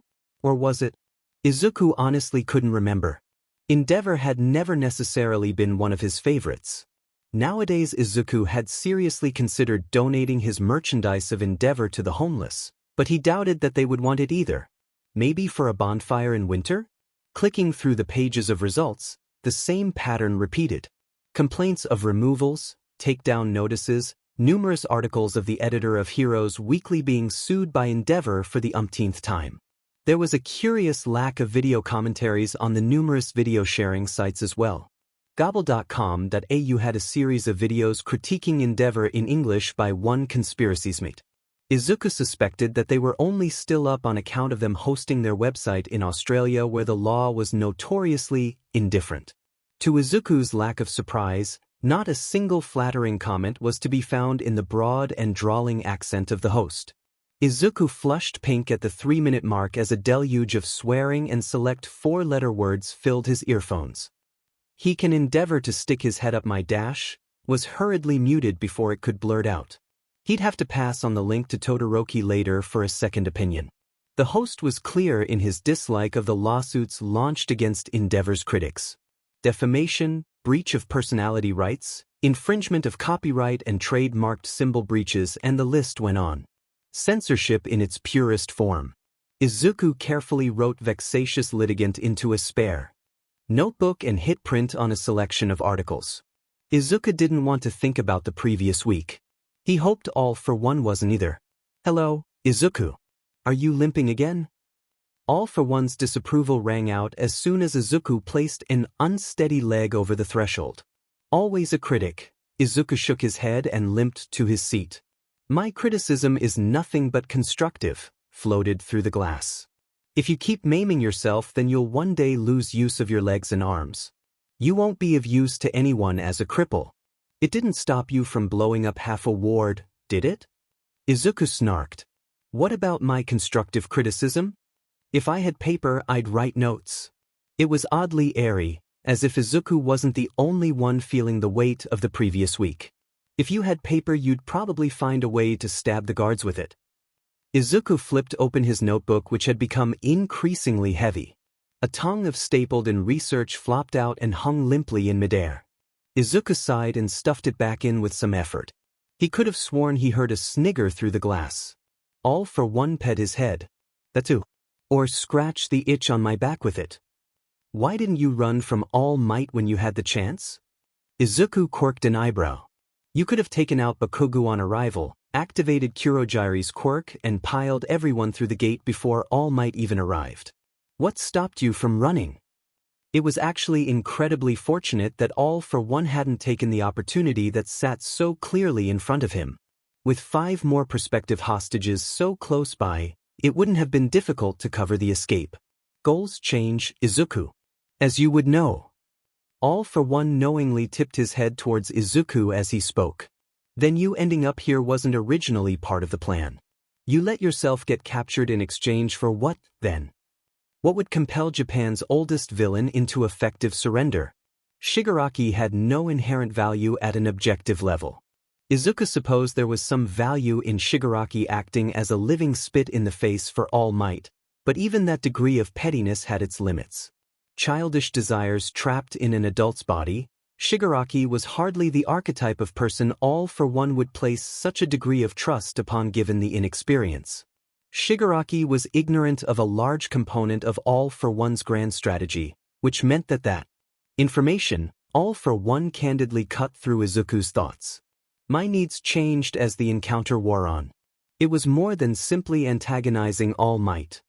And there it was, almost freely given. Really? Izuku asked skeptically, even as the idea of a grand strategy floated to the forefront. You're all about antagonizing All Might. Elaborate. All for One's breath could be heard for a contemplative few moments. Why did you provoke the younger Todoroki into wielding both aspects of his quirk? Had he only used his ice, you would have achieved a comfortable victory. In the tournament, from your stunt in the first part of the festival, you were intending to win with little regard for your well-being, All for One gently coaxed. Clever but transparent. The real question was hidden within. All for One's real question sank its teeth into the core of Izuku's priorities and planning, wrapped neatly around a prerequisite for All for One's own answer. An exchange of information would supposedly mitigate weaknesses exposed, but it was hardly fair given All for One's age and life experience. It was the prisoner's knowledge that made him dangerous, not his quirk. You were watching the... I wondered. Izuku allowed himself to trail off and was rewarded with a smug smirk. Yes, I was curious. Shigaraki made mention of a boy with a skill set similar to All Might. Fortunately, UA's sports festival has always been rather exposed. All for One allowed stress to fall on the final word. With a public broadcast, who was I to say no? Carefully subdued, All for One was almost placating in tone. There's been little else for me to do in the last half a decade, All for One muttered bitterly. Izuku carefully noted down that particular reply, because what else engaged someone who ran a criminal empire for a living? Where else would he be spending his time? It raised the uncomfortable possibility that All for One was more than an ideology and his influence spread beyond the criminal underworld. Initially, Izuku reluctantly answered, taking the plunge. What changed? Curiosity. Kaken's warning was fresh. After the cavalry battle, he told me why he wasn't using his fire side, Izuku carefully explained. It wasn't his story to tell after all. Adding to All for One's extensive knowledge-based arsenal wasn't a particularly great idea either. And? The explanation wasn't good enough, Izuku said bluntly, an image of Todoroki's rage-filled face springing to mind, Zero obliterated in the tournament matchups. We're going into a field where we deal with people like you on a daily basis. They don't care about our personal issues. Everyone's doing their best for a reason. If Todoroki let spite hold him back then, Izuku winced. Stain didn't care that we were children. He was going to kill Native and Ida regardless. Shigaraki didn't care either even earlier than that, so I had to say something. Something that had left Todoroki completely incapable of fighting back against Bakugo. Something that led to Todoroki saving the lives of Native, Ida, Izuku and himself in a joint effort. Something that had placed Todoroki in Hosu to save them in the first place. Izuku's tiny ripple in taking a dive had caused a crashing wave across the pond. Just like All for One's capture and All Might's defeat. Defeat in battle to win a war. In a society of tragic backstories, they cease to be of special consideration. That's why I'm here instead of being rehabilitated, All for One smirked. But your intervention, in a roundabout manner, saved your life. Izuku shuddered at the conclusion. If Todoroki hadn't been persuaded to see sense, Stain would have likely killed your classmates and left you as the sole survivor. Your loss was a calculated move to assist Todoroki and in the process you benefited from it. Perhaps you didn't win the tournament, but it left Todoroki in a position to provide support in a more tactically important encounter, All for One explained with a broad smile, a faint movement of a hand visible beneath the restraints, almost as though he would clap in appreciation. If he hadn't used his full potential, the outcome wouldn't have been anywhere near so beneficial for the both of us. It's amazing how such a little stone causes such large waves, All for One leered. Paging through his notebook, Izuku allowed himself to stew on the megalomaniac's conclusions. Part of it was to escape his opposite's ravenous appetite for information on Izuku himself. All for one wasn't wrong though. If Todoroki hadn't accepted his fire, then he wouldn't have interned with Endeavor. If Todoroki hadn't interned with Endeavor, Izuku wouldn't have been able to contact anyone in the immediate area for help. Ida and Native would have died and Izuku probably maimed to prevent him from pursuing Stain. By losing in the tournament, Izuku had secured a longer-term win in persuading Todoroki to confront his father and fully use his quirk. Therein lay the answer to All for One's motivation in taking a dive. You have excellent intuition, All for One complimented. A trait to be feared in time to come. Perhaps you didn't plan so far ahead as to account for Stain's appearance or your presence at Hosu when you threw the fight with Todoroki, but I wasn't meant to be in Kamino Ward covering Shigaraki's escape either. Hosu wasn't a situation you necessarily foresaw directly, but you did foresee the possibility of the class of situation and acted accordingly. Both bright and sinister, it left little doubt that All for One really wasn't regretting his imprisonment. You turned your mind to the future and benefited from an opportunity. My actions were not dissimilar and here we are. So the information you wanted was more important than the legacy you've palmed off to Shigaraki, Izuku half-stated, half-asked of himself more than the prisoner. So there is something more important than your feud with All Might and the government. If you say so. Izuku flexed an aching arm and leg and fished for another topic far away from a boy with wings. Why did you come to the conclusion that Endeavor's promotion to the top hero would be met with instability after All Might's retirement? All for One looked taken aback by the abrupt change in topic. Him being unpopular prior to the promotion was common, but I've been having trouble finding information as to why he's unpopular because the speculation keeps being removed, Izuku remarked, observing a list of removed search results. All Might had piles upon piles of speculation and commentary, but Endeavor has just about nothing. Most of these sites have takedown notices on them. Being Endeavor, I'm surprised you found enough. Ask me about it, the resident mastermind chuckled. He has a long and fruitful history of taking down content which disagrees with his heroic status. A highly litigious individual, All for One added in a conspiratorial undertone. Then you didn't get all of your information from the publications then, did you? I mean, numerous outlets have reported on his, Izuku hesitated, searching for a phrase that could adequately describe the current top pro hero. Utterly deficient personality, All for One smoothly inserted and Izuku hastily stifled a hysterical giggle. I had the benefit of reading the publications prior to any retractions.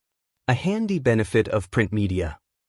That's a bit rich coming from you, but let's run with that, Izuku allowed after a sizable gasp of air.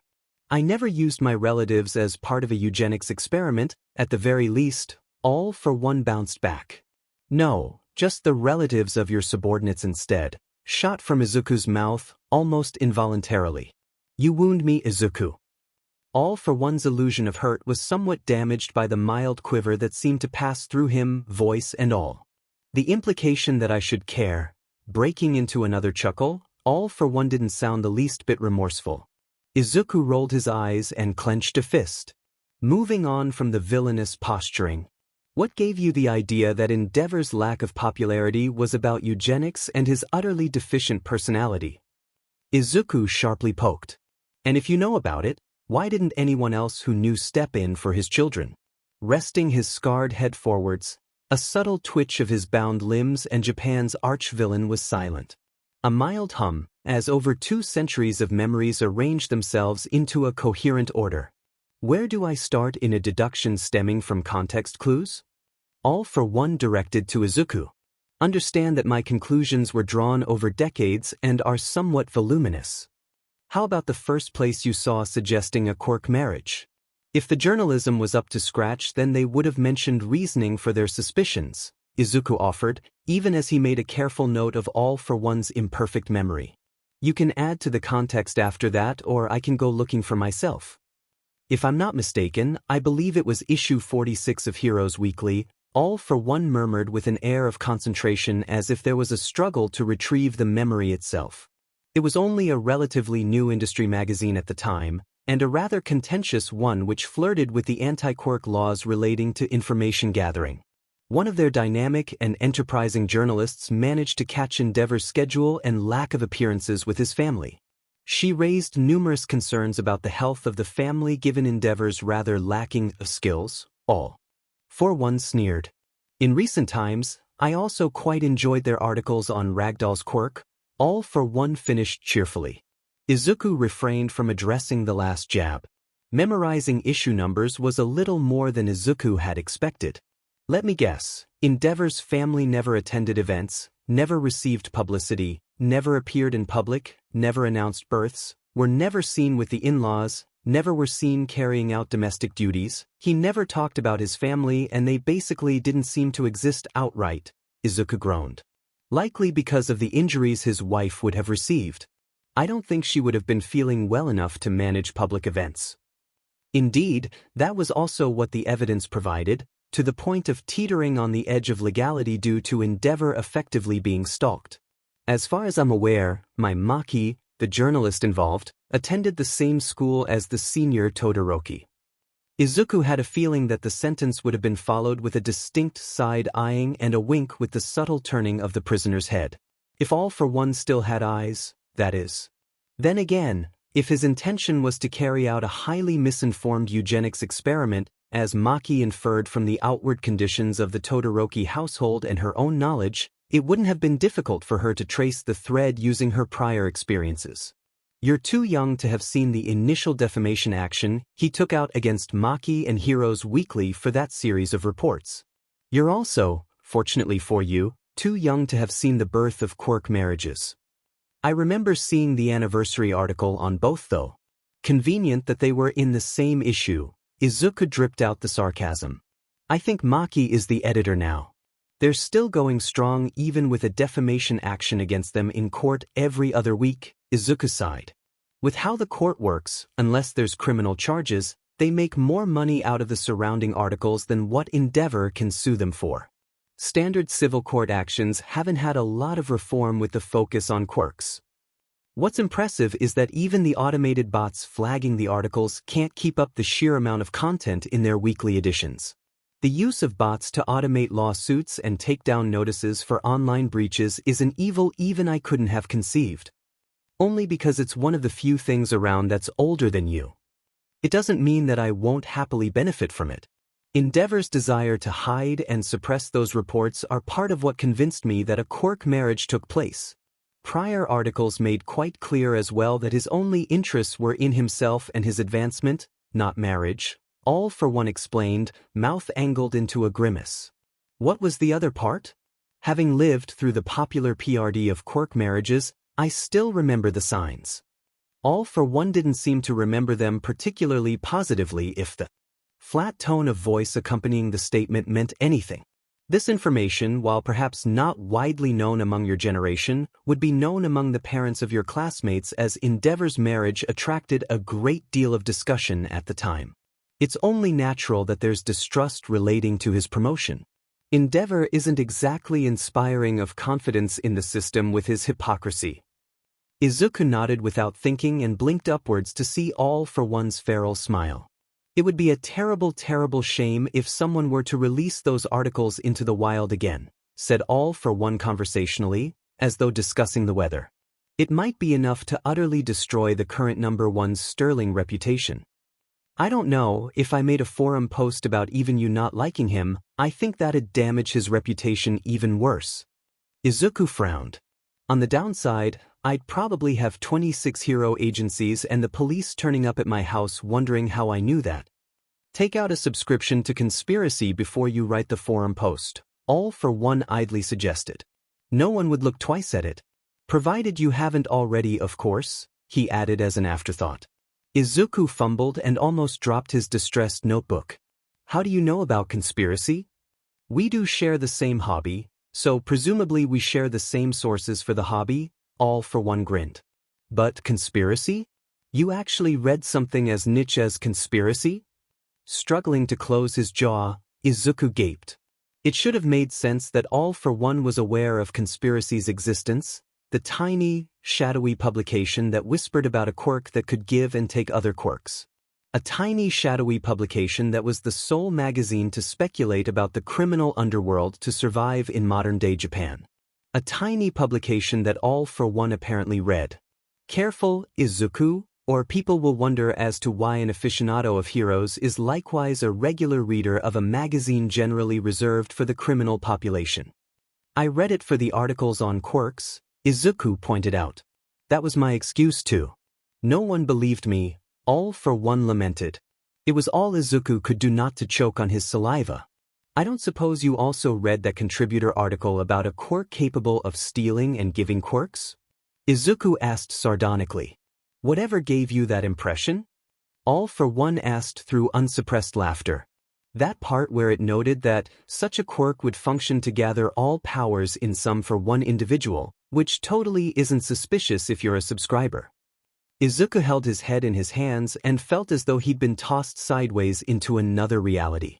The last 2 weeks merged and Izuku found himself buckling under their combined and surreal gravity. You know what, I think I'm done for today. Izuku staggered to his feet, weight falling heavily onto his left leg. Don't be like that, Izuku. I haven't even mentioned my fondness for the hero's mirror or quirk focus yet. All for One poked. The mirror.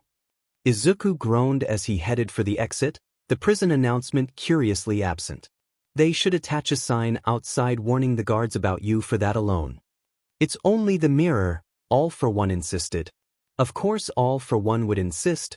The hero's mirror was his media company equivalent for the tabloid press. Coming from someone who's blown up a city, I'm not surprised that it's only the mirror to you. Izuku paused.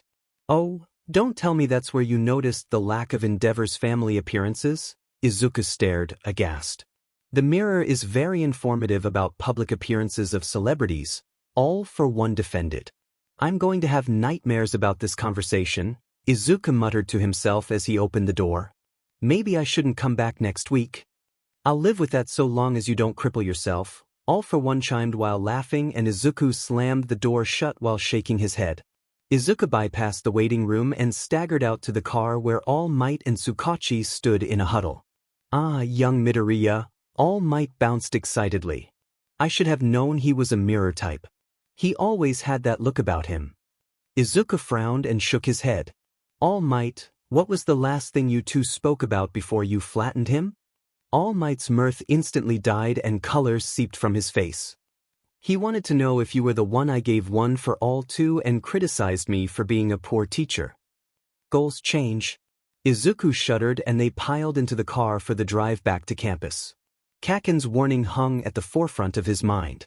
There was a tangential awareness in the dorms that Izuku was up to something. Thankfully no one had figured out exactly what, or Kaken probably would have burnt the building down in a fit of rage. It didn't stop the whispers that stopped when Izuku approached or the curious looks every Saturday when Izuku was escorted by All Might from the premises. Even Izuku's explanation of a research task replacing club activities did little to persuade them. They were concerned but not quite enough to directly ask him about it. They thought he was too withdrawn and that was enough for them to speculate. Jiro was of particular concern. The perfect eavesdropper who could listen on his audio research as well as his mumbles if he wasn't careful to keep his mouth shut. So Izuku hid his notebooks and hard drives in the general clutter of his shelving and hoped for the best. He wasn't really expecting anyone to raid his room, but Kaken was always a wild card. Aizawa-sensei and the other teaching staff weren't completely in the know about the visits to All for One either, which also made them a risk. It was a testament to All Might's years of leading a double life that he successfully diverted attention from their joint project without any overt suspicion. Expert deflections and excuses were provided to Nedzu and the rest of staff, wrapped neatly in the proposition that it was a good idea to foster better relations between future heroes and the police. All Might, along with Detective Tsukachi, assured the faculty of Izuku's assistance being in the investigation of the Numu and their quirks due to his knack for quirk analysis. They both may have forgotten to mention the root investigation being into the creator of the Numu, but the faculty could live without the information. Izuku thought his classmates probably had the right of it, but they didn't spend their Saturdays walking on eggshells and paths of thin glass. A single misjudgment and the arrangement with All for One would shatter. If Izuku ever wanted to find out what happened to Tsubasa or all of All for One's victims, he would have to keep playing the game and playing it at least somewhat well. Coming into the arrangement sans the 2 centuries of experience needed to have a level playing field wasn't helping either. Mitigation of All for One schemes was just as important as socializing with friends, and Izuku could only hope that everyone apart from Kaken would see it that way. At the same time, finals were rapidly approaching. Research for the week had to be shelved in exchange for frantic studying and training as they geared up for another encounter with the teachers. Provided the teachers didn't subcontract out the exams and, given Shigaraki's increasing attention to the students, it was becoming more likely.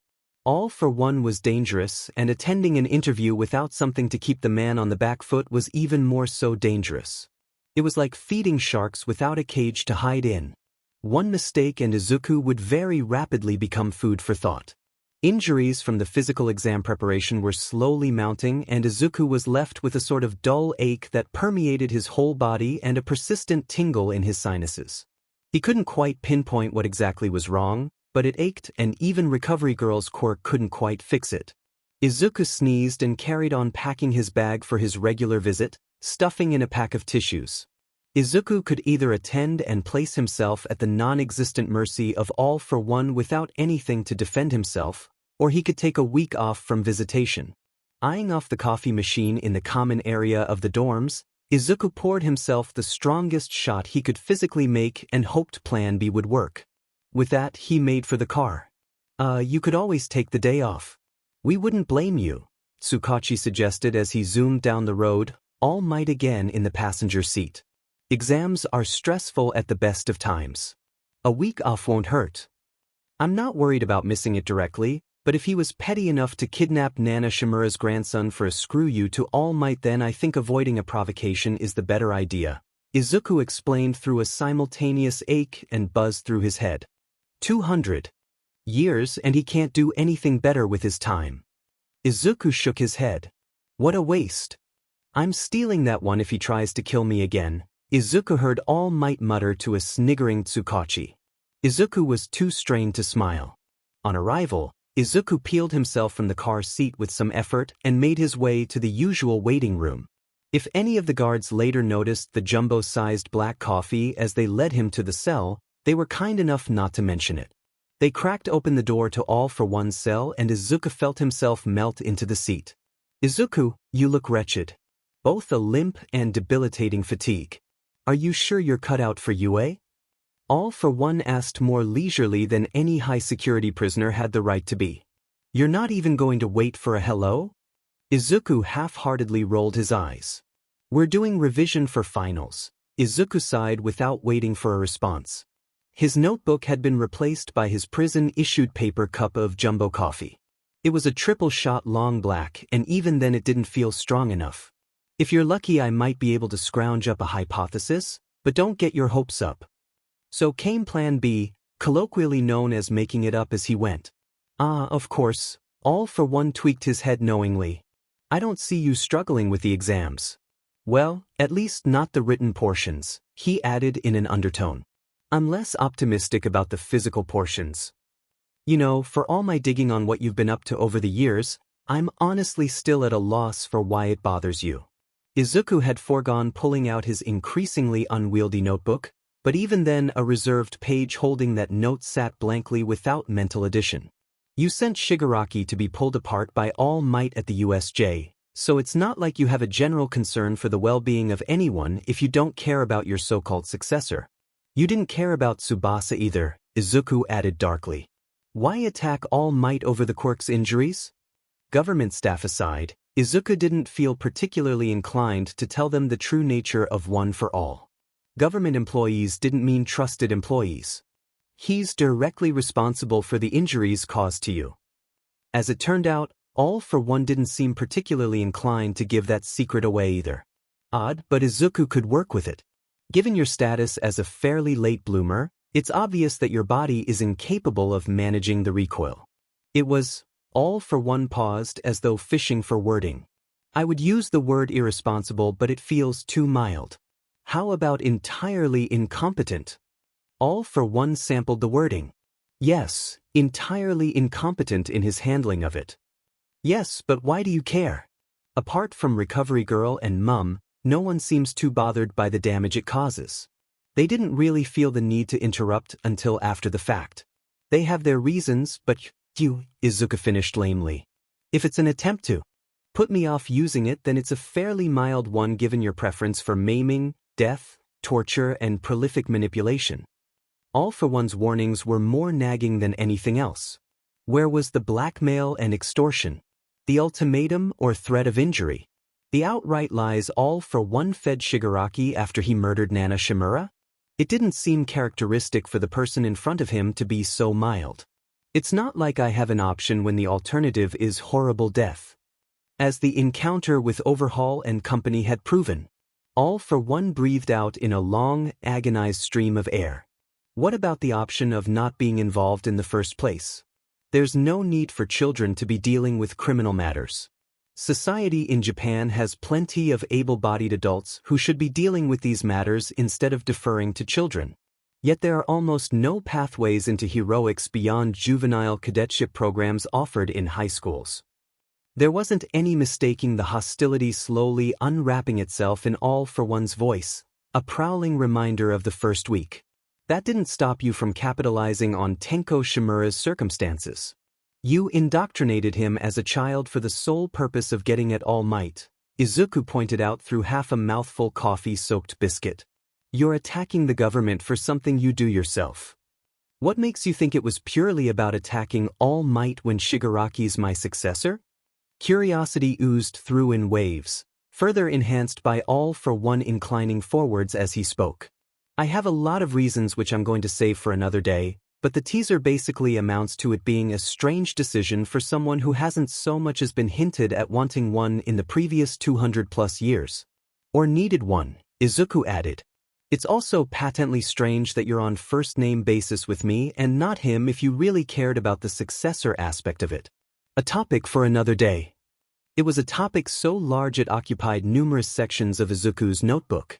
It certainly wasn't something he'd be covering on 3 hours of sleep and more caffeine than was probably safe for human consumption. You were saying? Izuku prompted with a gentle sway of his paper cup.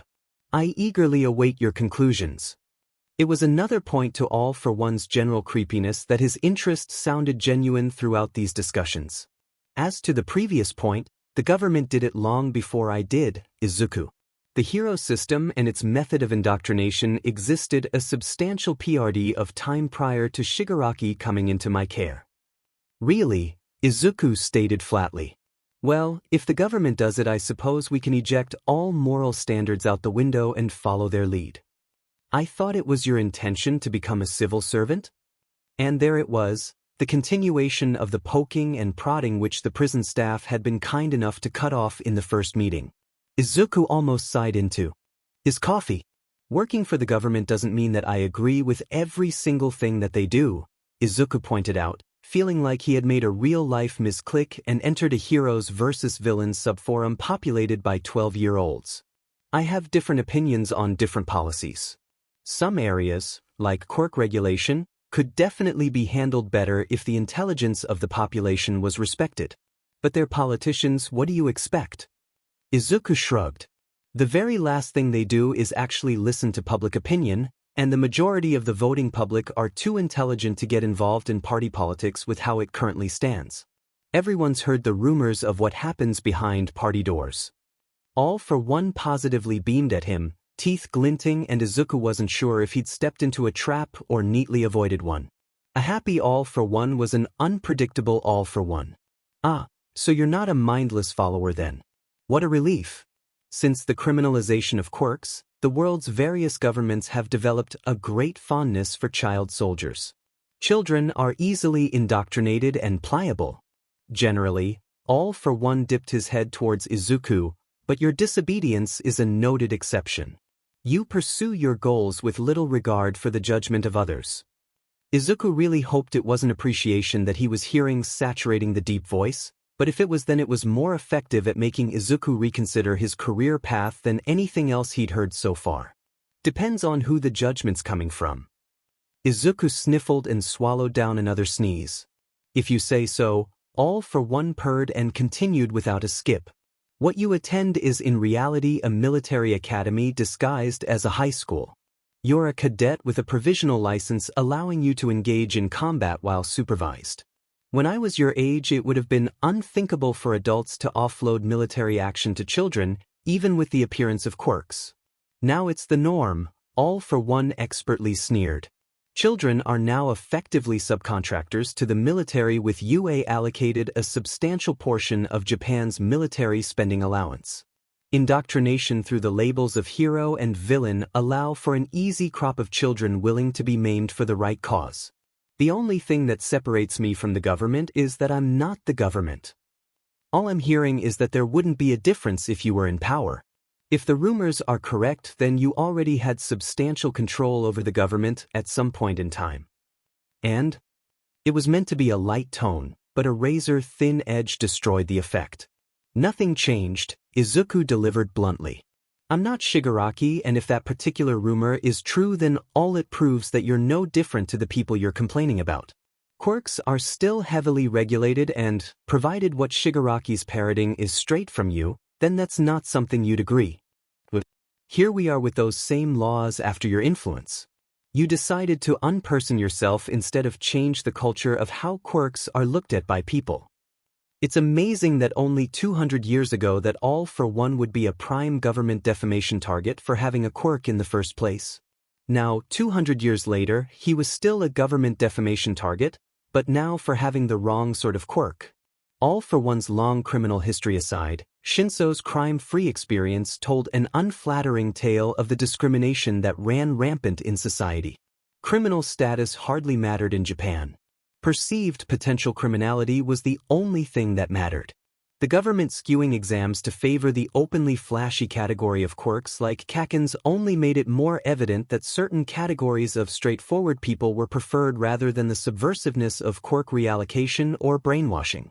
All for One had no legal means of existing in either world, and neither did Shinso, without taking advantage of a tiny, high-risk loophole in UA's own system.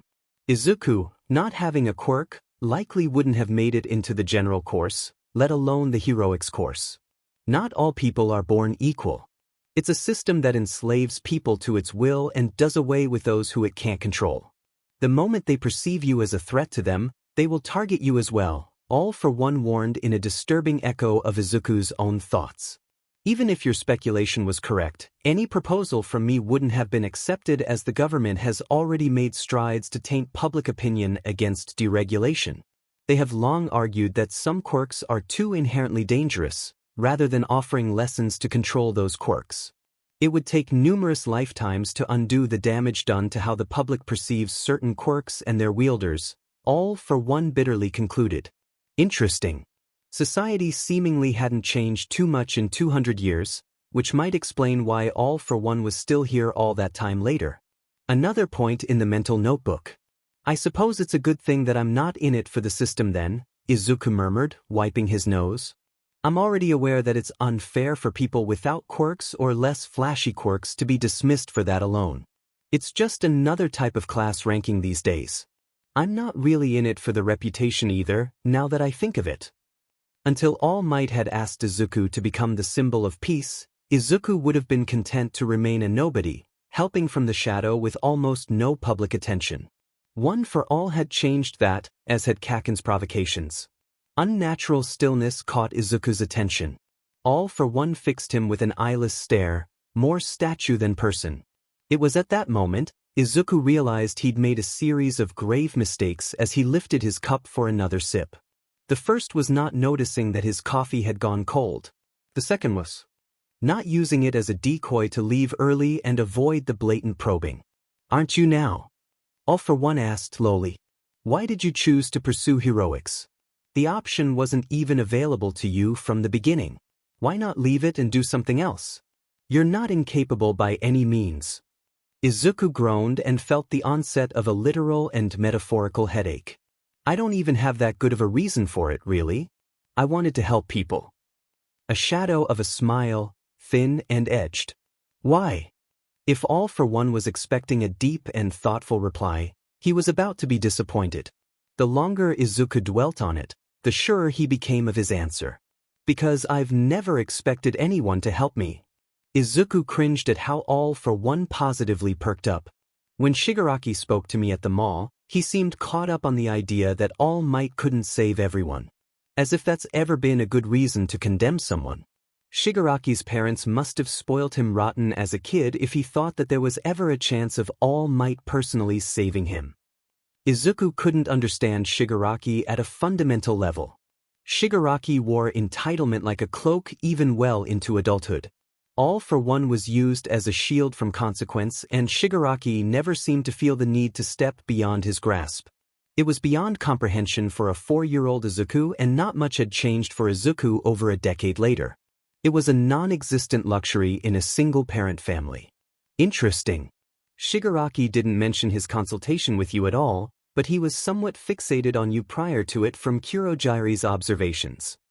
With his expression set in careful blankness, Izuku thought that All for One had the look of someone about to smack a child over the knuckles with a ruler. Shigaraki's visit wasn't sensei approved then, but did that mean that Shigaraki didn't know about One for All or All for One's history with it? Did Shigaraki not know about Izuku's involvement? What exactly was Shigaraki carrying on if All for One hadn't told him about the real legacy? Another set of questions for the notebook that Izuku couldn't be bothered taking from his bag. A dull pulse through his skull as Izuku shifted in his chair. The reality is that heroes are more celebrities than anything else. They're not everywhere and they have lives outside of heroics. If a poor quirk matchup stopped them from saving Bakugo, then why would I get my hopes up about them saving me? Izuku frowned. I wasn't worth a thank you, never mind almost dying to the same villain minutes earlier. Nobody cared and I didn't want to be like them even before that happened. The hypocrisy is self-evident. That same stillness hovered about them. You were involved in that incident? Izuku smiled blandly. I was his first attempted murder of the day. He was going to try body-snatching me to hide from All Might. I wasn't expecting anyone to come then either, but All Might saved me at the last second. It was sometime after that, wasn't it, that it manifested? All for One prodded. There was something about his voice that sent cool chills running through Izuku. A dangerous, hostile note that seemed to skip over Izuku. About 10 months after it, Izuku answered with caution. How are you still alive? Again, an unnatural calm. You haven't even had access to it for a full year.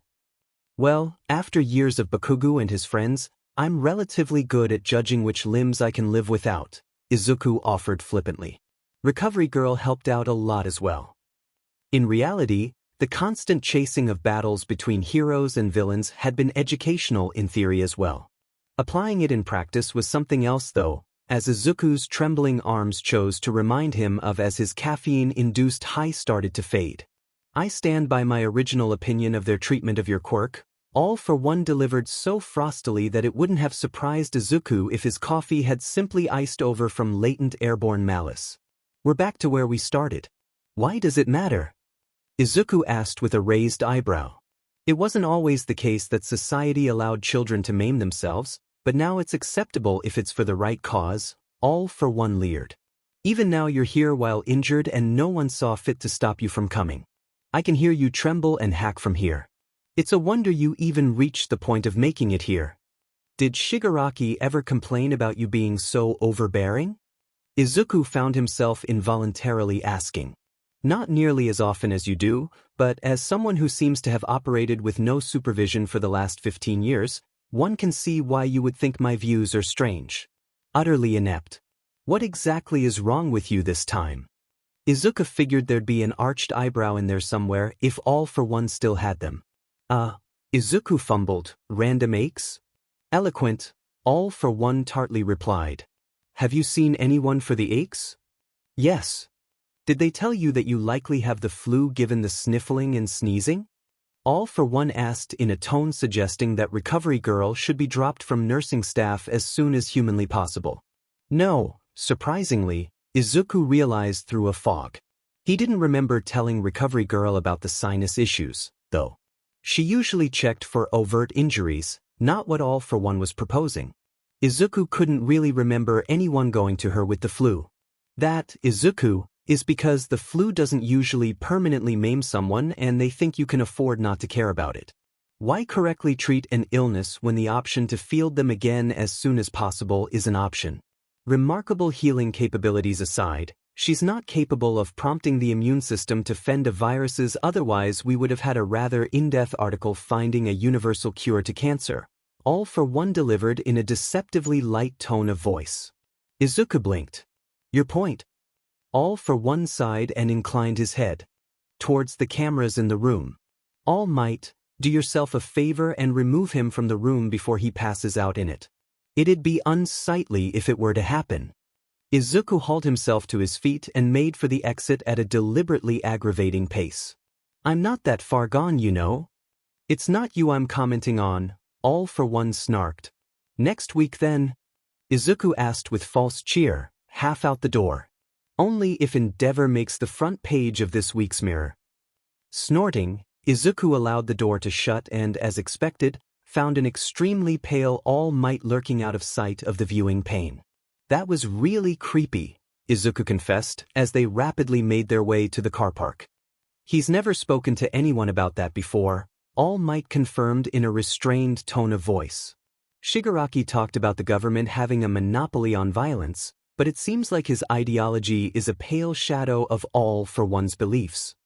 If he's against the methodology, then why use it against you? Izuku wondered. I have no idea. The only thing I ever cared about with All for One was putting a permanent stop to him. All Might irritably jerked his head in the vague direction of All for One's cell. I'm starting to think that might be part of the problem, Izuku mumbled. All Might only made a humming sound in response. All for One was a person prior to being All for One.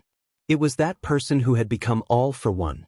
If there wasn't a historical record of All for One beyond shadowy rumors, then perhaps there was a record of the real All for One that wasn't hiding behind the nom de guerre.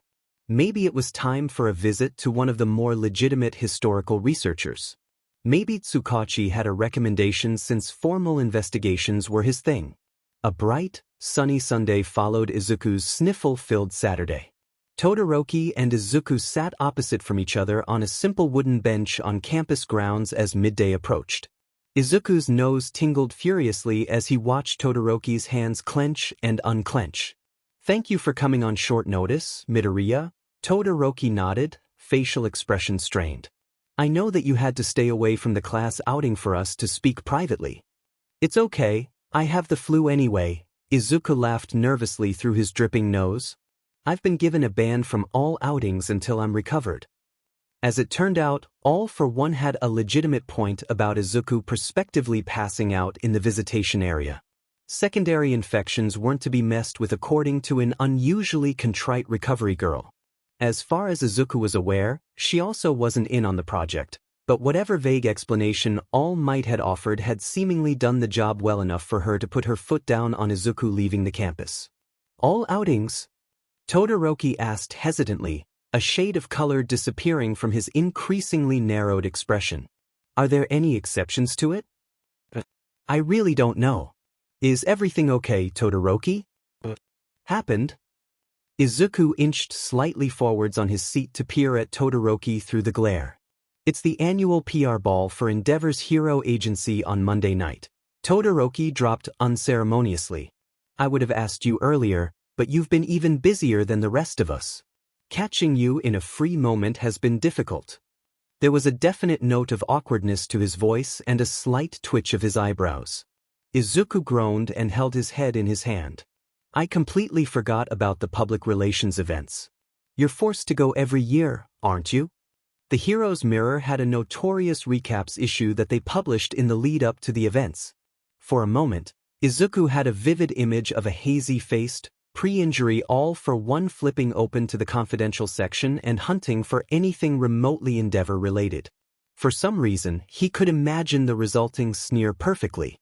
Izuku wanted to violently bang his head against the table. He didn't really have to on account of the furious and pulsating headache he already had, but figured the thought would count. Every year agencies would hold public relations events to celebrate changes in rankings or to hype the year's work. It was a given that one would have been organized for Endeavor moving up to the first rank even if the man wasn't happy about the circumstances. It was all about the appearance of celebration, and given the appearances the man had been maintaining for longer than Izuku had been alive, he really shouldn't have been surprised. Yes, Todoroki said shortly. This time is different though. Maybe. Todoroki's features were as close to anxiety as Izuku had ever seen them. What's different this time? Izuku gently prodded, attempting to shelve the previous day's attitude. I've been allowed to bring a guest and chaperone since UA moved to a boarding arrangement. It's a safety concern since we're not traveling together, Todoroki uttered bitterly. Sounds about right, Izuku agreed with shared irritation. Guess he didn't see the point before? He's been noticeably more concerned since the stain incident. Typical. So, do you want me to come? Izuku cheerfully asked, an idea spinning itself into shape even as Todoroki searched for an appropriate response. It would be greatly appreciated. None of the rest of the family has received an invite this year since I've formally been in heroics. It'll be him, me, and every paparazzi within Southeast Asia if someone else doesn't come.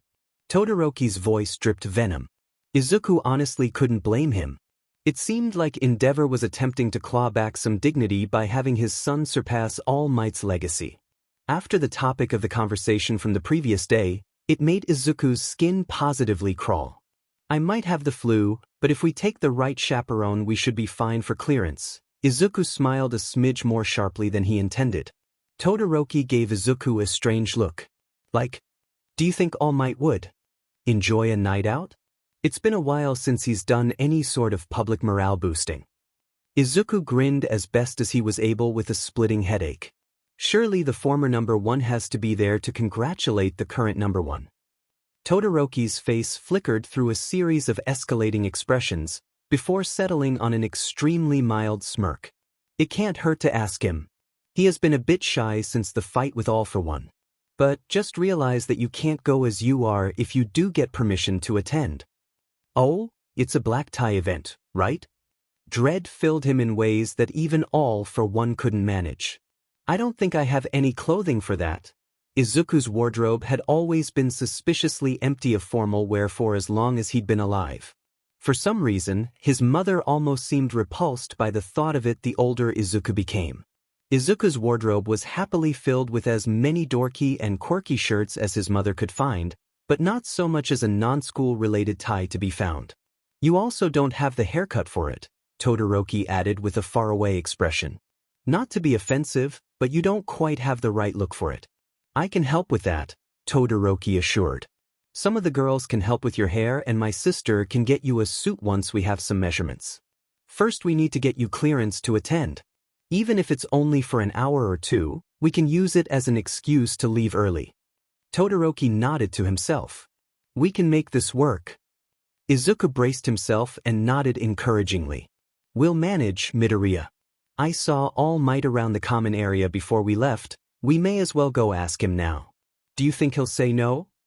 Izuku thought back to All Might hidden away in the observation deck, watching on as All for One candidly spoke of Endeavor's theorized child abuse, which should be evident to any dedicated housewife or gossip-following supervillain. I honestly can't see him saying no to it. I hope so. With that, Todoroki helped a struggling Izuku to his feet and they made their way back to the common area. All Might's bright, eager grin was almost blinding. Young Todoroki, I would be thrilled to act as chaperone for you and young Midoriya.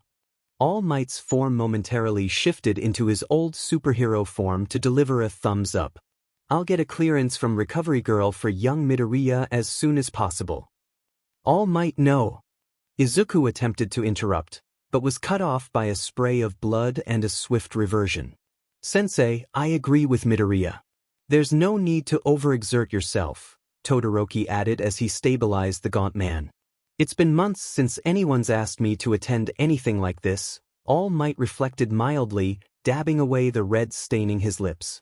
I don't know why. It's not like you haven't got an entire career of experience behind you, Izuku mumbled grumpily. People like Endeavor have always had an issue with All Might's popularity. All Might's never had many formal invitations. from the more popular heroes because it takes media attention away from their agencies. There was an American hero by the name of Captain Celebrity that took All Might's good reputation particularly poorly, and it showed in his attitude, Todoroki grunted. I remember that name. They called him Captain Troublemaker once the court cases in Japan started for negligence and endangerment, didn't they? He dropped a building on a college student that was saving someone's dog, if I remember the forum posts about it. Izuku frowned. What happened to him? He vanished around the time of the court cases. They didn't so much as find a sign of him. All Might gently coughed. He had a lot of very angry people looking for him. His quirk was something flight-related, wasn't it? Something like that, Todoroki blandly answered. He wasn't around long enough to actually become much of a celebrity.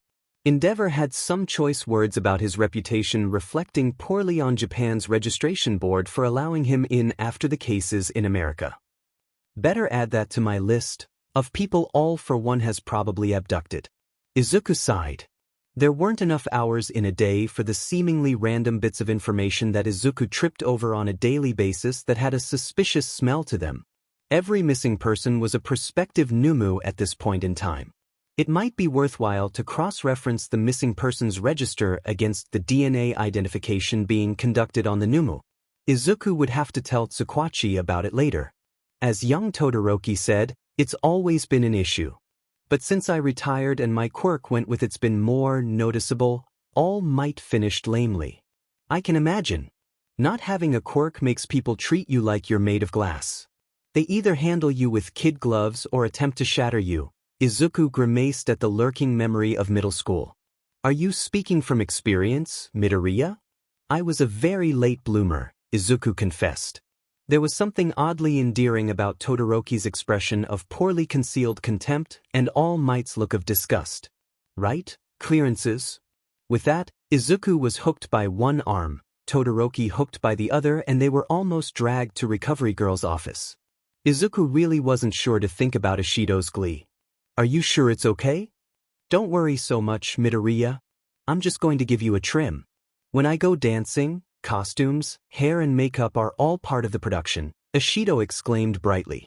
Doing the basics is something we do all the time, even for hip-hop and breakdancing. No makeup this time though.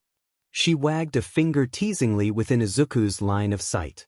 So are you going to style it, or? The struggle is real, Midoriya? Don't worry, I'm just going to trim your woolly locks so they're a bit shorter. Long hair still isn't in for formal fashion, right, Yaoyorozu? Indeed, shorter hair is still a requirement for formal events, Ishido's partner in crime affirmed as Izuku heard pools of material spill to the floor. If it was longer it could be tied back, but curls don't tend to lend themselves to that manner of styling. It's so fluffy. You need to come over and give it a touch before I cut it. Maybe next time, Yaoyorozu's voice promptly replied somewhere to the back of Izuku, much to his relief. I need to make this suit in a fairly short period of time since we didn't have time to acquire a tailored suit from Todoroki's sister. Obtaining a clearance took longer than was expected. Normally I wouldn't be allowed to do this, but this is for private use and it's an emergency. Thank you so much for this, both of you. It's a pleasure to be of assistance. No worries. With hair this soft I'm happy to volunteer. Izuku's face burned. Unfortunately, fusing with the chair and dyeing wasn't an option until after the ball was over. The impending snip-snip of Ishido's approaching scissors wasn't helping either. An hour later, a thoroughly spiffed up and red-faced Izuku stood with Ashio and Yaoyorozu before a mirror as they critically examined their handiwork. I put a great deal of effort into making sure that it was tailored for your exact measurements, Yaoyorozu explained. I considered a blazer jacket, but it was slightly too informal for a black tie event, so I settled for a more open cut with a bit of give in the material in the event of any incidents. I weaved Kevlar fibers throughout to provide some high-impact resistance. The slacks are likewise the same. There's additional pockets just about everywhere. The shoes are formal but sensible enough in case you need to use them. I've lined the soles with iron for some extra utility.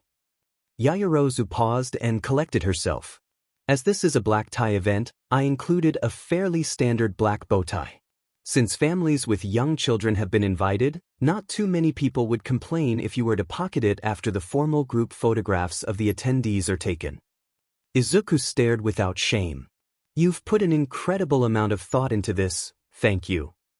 Izuku dipped into a bow, eyes threatening to water. I don't have a lot of experience with these things, so thank you so much for helping.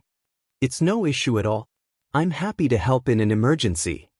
Izuku rose from the bow just in time to see Ayorozu glow a bright red as she turned her face away. I wish mine was that impressive. I just trimmed down your woolly curls so it's a bit neater for the ball. Ashido teased her hand through Izuku's hair and with a couple of strokes it seemed to approach Izuku's uncut style. You have a surprising amount of hair, you know? I think that's why Mum gave up on haircuts. It'd grow back too fast. Izuku gave his shortened hair an experimental prod. It felt strange after so many years of long hair.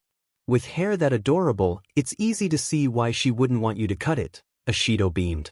This sort of hair isn't that common anymore in Japan, so be happy. When quirks popped up the styles and hair itself got pretty wild. Ashido fluffed Izuku's hair one final time. All in all we dressed you to be pretty forgettable. You can make your PR debut when you're not sick, so be polite, keep your head down and be careful. There'll be a lot of journalists prowling for juicy gossip, Ashido lectured. Izuku nodded vigorously. That's part of why I thought All Might was a good pick for chaperone. They'll be too busy looking at him for them to pay us any mind. What was the other part? Ashido asked. Izuku grinned. A salvageable night out for everyone. All Might hasn't been invited to any of these events since he retired. Ahu, Ashido nodded. Well, try to make the best of it. Such events are usually obligatory, but all you can do is make an effort, Yayorozu added, her face still turned away. Let's see what everyone thinks of how you look. With the two girls flanking him, Izuku was shoved out the door and towards the stairs. Hey everyone, check out our work. Ashido waved. Izuku heard a glass shatter. In a crowded common area, All Might's unusually pale face stood out in a sea of excited faces. Glass littered the ground in large chunks as he stood, mouth partially hanging open. The rest of the faces faded as Izuku rushed over. Are you okay? All Might recoiled and pulled away. The F-. Kaken helpfully added. Get a grip, All Might. It's Deku, not some scrub journalist. Midoriya's research skills put many journalists to shame, but to imply that he'd lower himself to consort with tabloid sorts is unacceptable. Ida sliced the air with a pointed hand. I never said that, Kaken snarled. And the spell was broken, All Might blinking to awareness. Wow, he took that really personally, Izuku mumbled to All Might as Ida and Kaken screamed at each other from across the room. Are you okay? Fine, young Midoriya. The quiver was audible in his mentor's voice. I don't quite know what happened. All Might patted Izuku on the back in a comforting manner. Somehow, it felt like the situation should have been inverted. Do you still feel up to going? Todoroki asked from over All Might's shoulder. If you feel unwell I can tell my father's secretary that no chaperone could be found on account of everyone being busy. Todoroki's grimace painted an unpleasant picture of the results of that phone call. All Might straightened his bow tie. Of course, I don't want to stop both of you from having a good night out. Only if it's acceptable for your health, Todoroki almost scolded as Izuku violently nodded his approval. I'll be fine, shall we? I'll take care of glass, you guys. Take care and report back on whether or not any hot chicks turned up. Mineta gestured goodbye with a free hand as he hoovered over the pile of glass with another hand full of his sticky ball. Izuku momentarily paused to watch him delicately dab up the shards with the purple orbs. I wouldn't have thought of using them like that. The trick is not detaching the flooring along with the glass, Tsuyu observed. Don't you have somewhere to be? Izuku almost squeaked and bolted from the room as the rest of 1A called their goodbyes. If we're late, I'm never letting you live it down that we were late because you stopped to admire a quirk. All Might chuckled as he shifted the car into gear. Todoroki's amused snort only made Izuku want to sink even further into the seat. They were even faster than Izuku or Todoroki had planned for or expected. Is that All Might? He wasn't on the invitations list, was he? He must be here to congratulate the new number one. Who cares? Someone get an interview. Who's the suave-looking green-haired kid? That's Todoroki's son with him, but I don't recognize that one. Izuku sneezed sheepishly and held back a sniffle. Boys, get ready, All Might whispered. We need to get in for the group photo before they mob us. All Might's quirk might have left him, but his media prowess certainly hadn't. All Might almost strutted down the red carpet, Izuku watching from his position under one arm. Looking to his left, Izuku spied an extremely smug Todoroki as a torrent of journalists poured from within the building to shoot photo and scream questions at the trio. All Might, are you here to congratulate Endeavor on his promotion? Why do you have students with you? Todoroki-kun, are you looking to surpass your father? Green-haired kid, whose brand are you wearing? I'm wearing Yaoyorozu and Ishido. Izuku called back into the scrum and heard a woman squeal in glee. The famous Yaoyorozu family? Who's Ishido? After the group photo, please, ladies and gentlemen of the press. All Might called back. The rest of the questions were ignored as All Might swanned into the staging area and was immediately set upon by 12 different photographers who angled themselves around the mass of guests. A barrage of flashes and clicks assaulted them as they posed in a rough approximation of a group hug kneeling at the front of the mass of people, a sour-faced Endeavor positioned behind his son. Before long they moved away. That was exciting, I haven't done that in a long time. All Might positively preened. I'll take care of the media. I'm sure you two can find something to keep yourselves occupied. All Might. A voice called and he vanished into a sea of people and cameras. Midoriya, I'm glad I brought you, Todoroki nodded approvingly. That was even better than what I expected. Breathless from laughter, Izuku thought it had been well worth embarrassment of the girls dressing him. He could only hope the attention they received from the plug was positive. It's shame I'm not going to see the look on his face once he gets home. He should have been more specific about the chaperone, Todoroki smirked. Boys, that was beautiful, a feminine voice purred from behind them. Press badge glinting in the chandelier lighting, my Maki. Seemingly hadn't aged a day past her first court appearance for defamation over 20 years ago. A spot on the short side, her hair was pulled back in a professional bun and her modern glasses framed keen eyes. I'm going to sleep well with the knowledge that Endeavor got upstaged at his own promotional event. A noise of bliss. I'm my Maki from the Hero's Mirror, pleased to make your acquaintance. We're not giving interviews, Todoroki cut in. I don't want an interview, sweetheart. I want to congratulate you both on a job well done. We both know why All Might hasn't been on the invite list for these events, and I think it's wonderful that you two snuck him in the back door. My kids are going to be thrilled. Maki beamed at them. My boss will be as well, but he's less important. I only have to live with him for deadlines, she winked. Izuku and Todoroki blinked at her. I'm somewhat disturbed that it's an open secret and no one's called him on it. Todoroki pointed out, standing firm. I tried, honey, and I still do, but you can only juggle so many lawsuits and my in-house legal is going to have an aneurysm if I pile any more onto him for this year. Your father is an appalling human being, but you don't need me to tell you that. Maki sharply gestured with an open hand. I understand if you don't want to discuss with me, it's hard enough to deal with without the whole world looking at you. You two can scoot off to the buffet and dig in. Maki's eyes narrowed as she gazed at the small gathering around Endeavor. I suppose I better get to work. Mrs. Maki, Izuku hastily interrupted, I have some questions for you if you don't mind. I'm a fan of your expose, but I've been having trouble getting access to it. Izuku exchanged a look with Todoroki. It's okay, I'll be here if you need me. Okay, Midoriya, I'll leave you to it. Todoroki nodded sharply and slunk away with more stealth than most people with his hair color.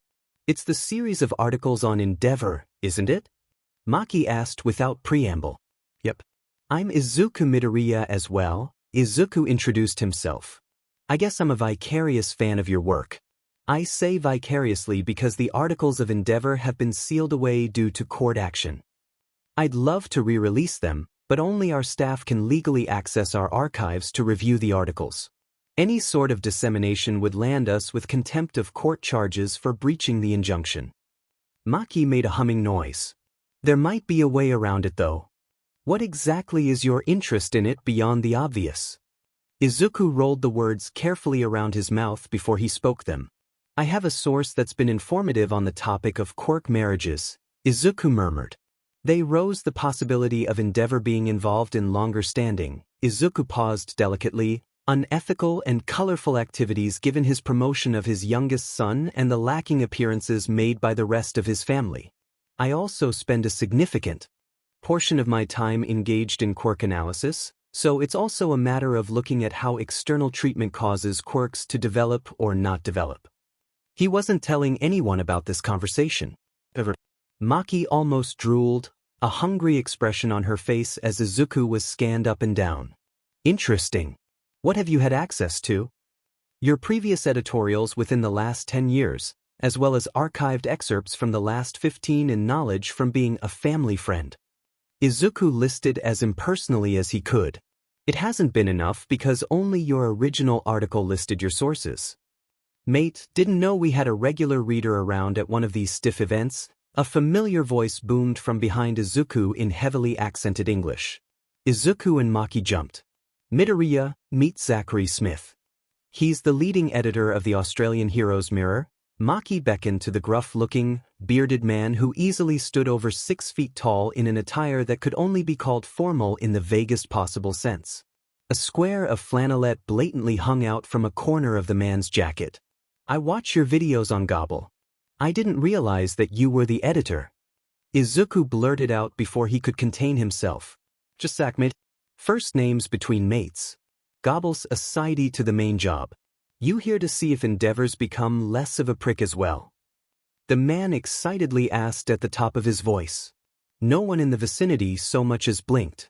I don't know if that's physically possible, Izuku whispered. Yeah, he'd have to pull his head out of his arse first. Fat chance of that happening. Hopefully whatever crap he comes out with gives us some material for the next few weeks.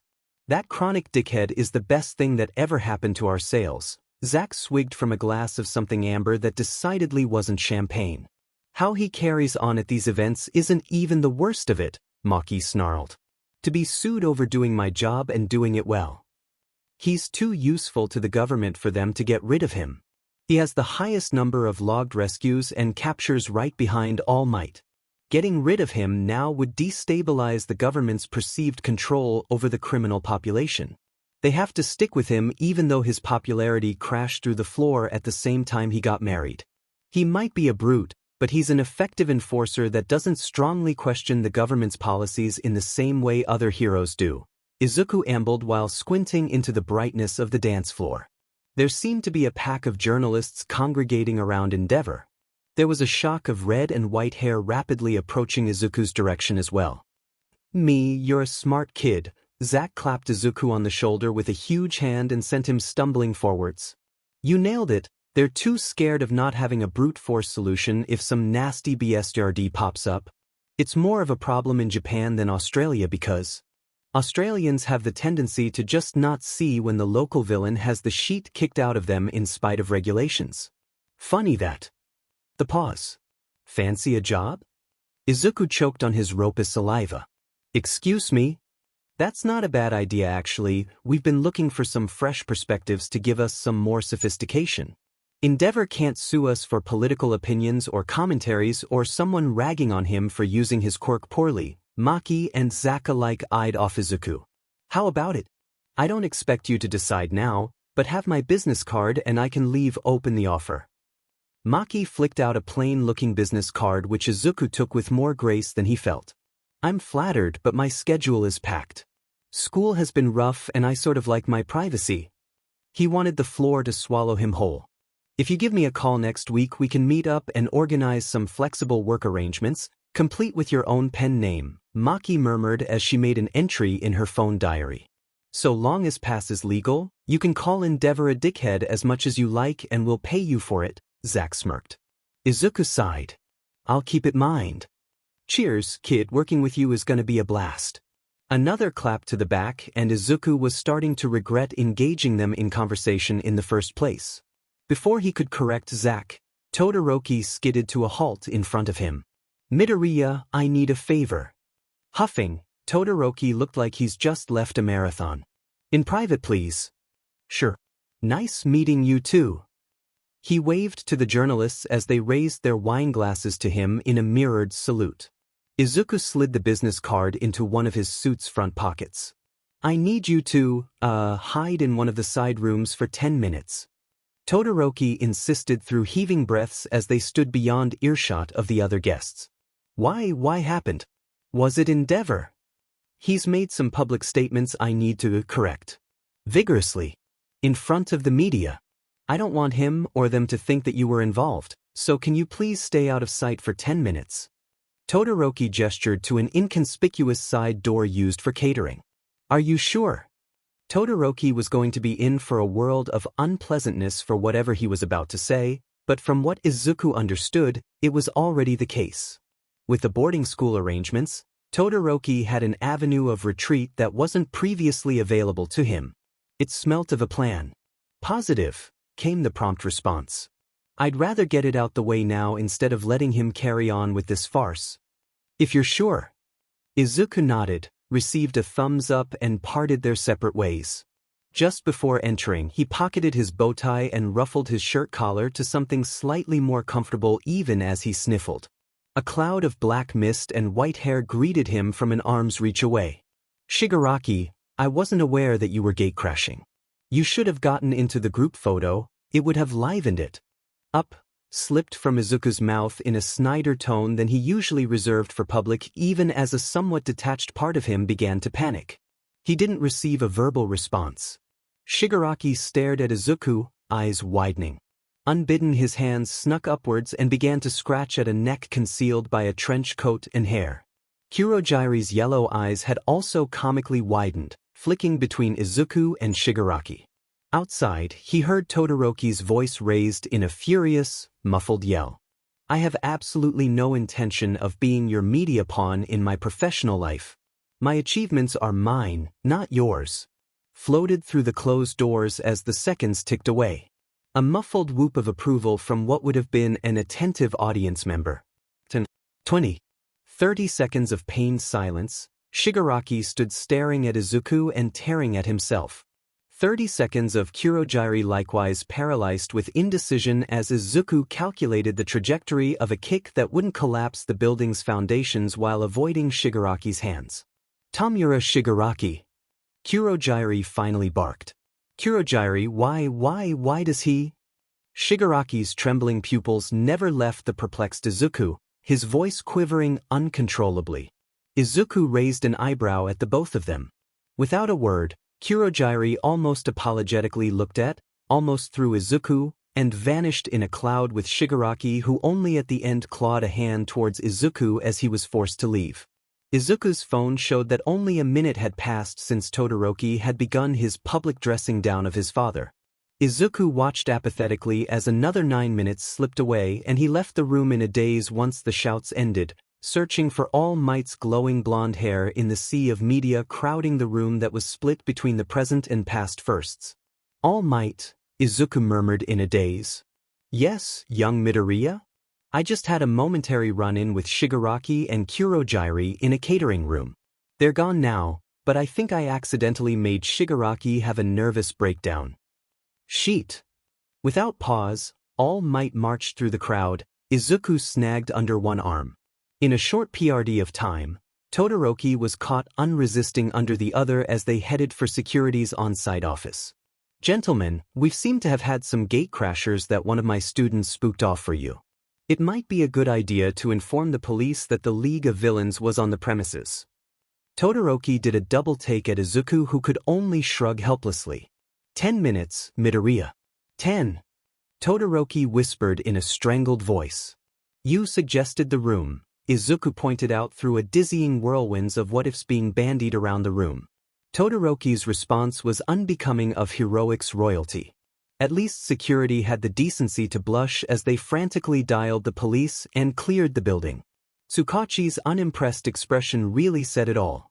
Endeavor's agency had provided the security, after all. Maki was going to be ecstatic. Oh hey, it's the regular. Hi Midoriya. A cat-headed police officer's ear visible twitched upwards at the small group's approach as they dragged themselves through the entryway of the police station. Being a regular isn't a good thing, Tamakawa, Tsukachi remarked as they were swiped through security. He doesn't even get paid for it. Well, we're not meant to invite victims of crime out for the regular coffee meetups. Next best thing, Tamakawa bobbed his head. Leaving All Might behind them, Izuku and Tsukachi entered the interview, a tired sigh between them. Here we go again, Tsukachi groaned. It might be easier if I just snuck you on board as a consultant so we can cut down the time on interviews.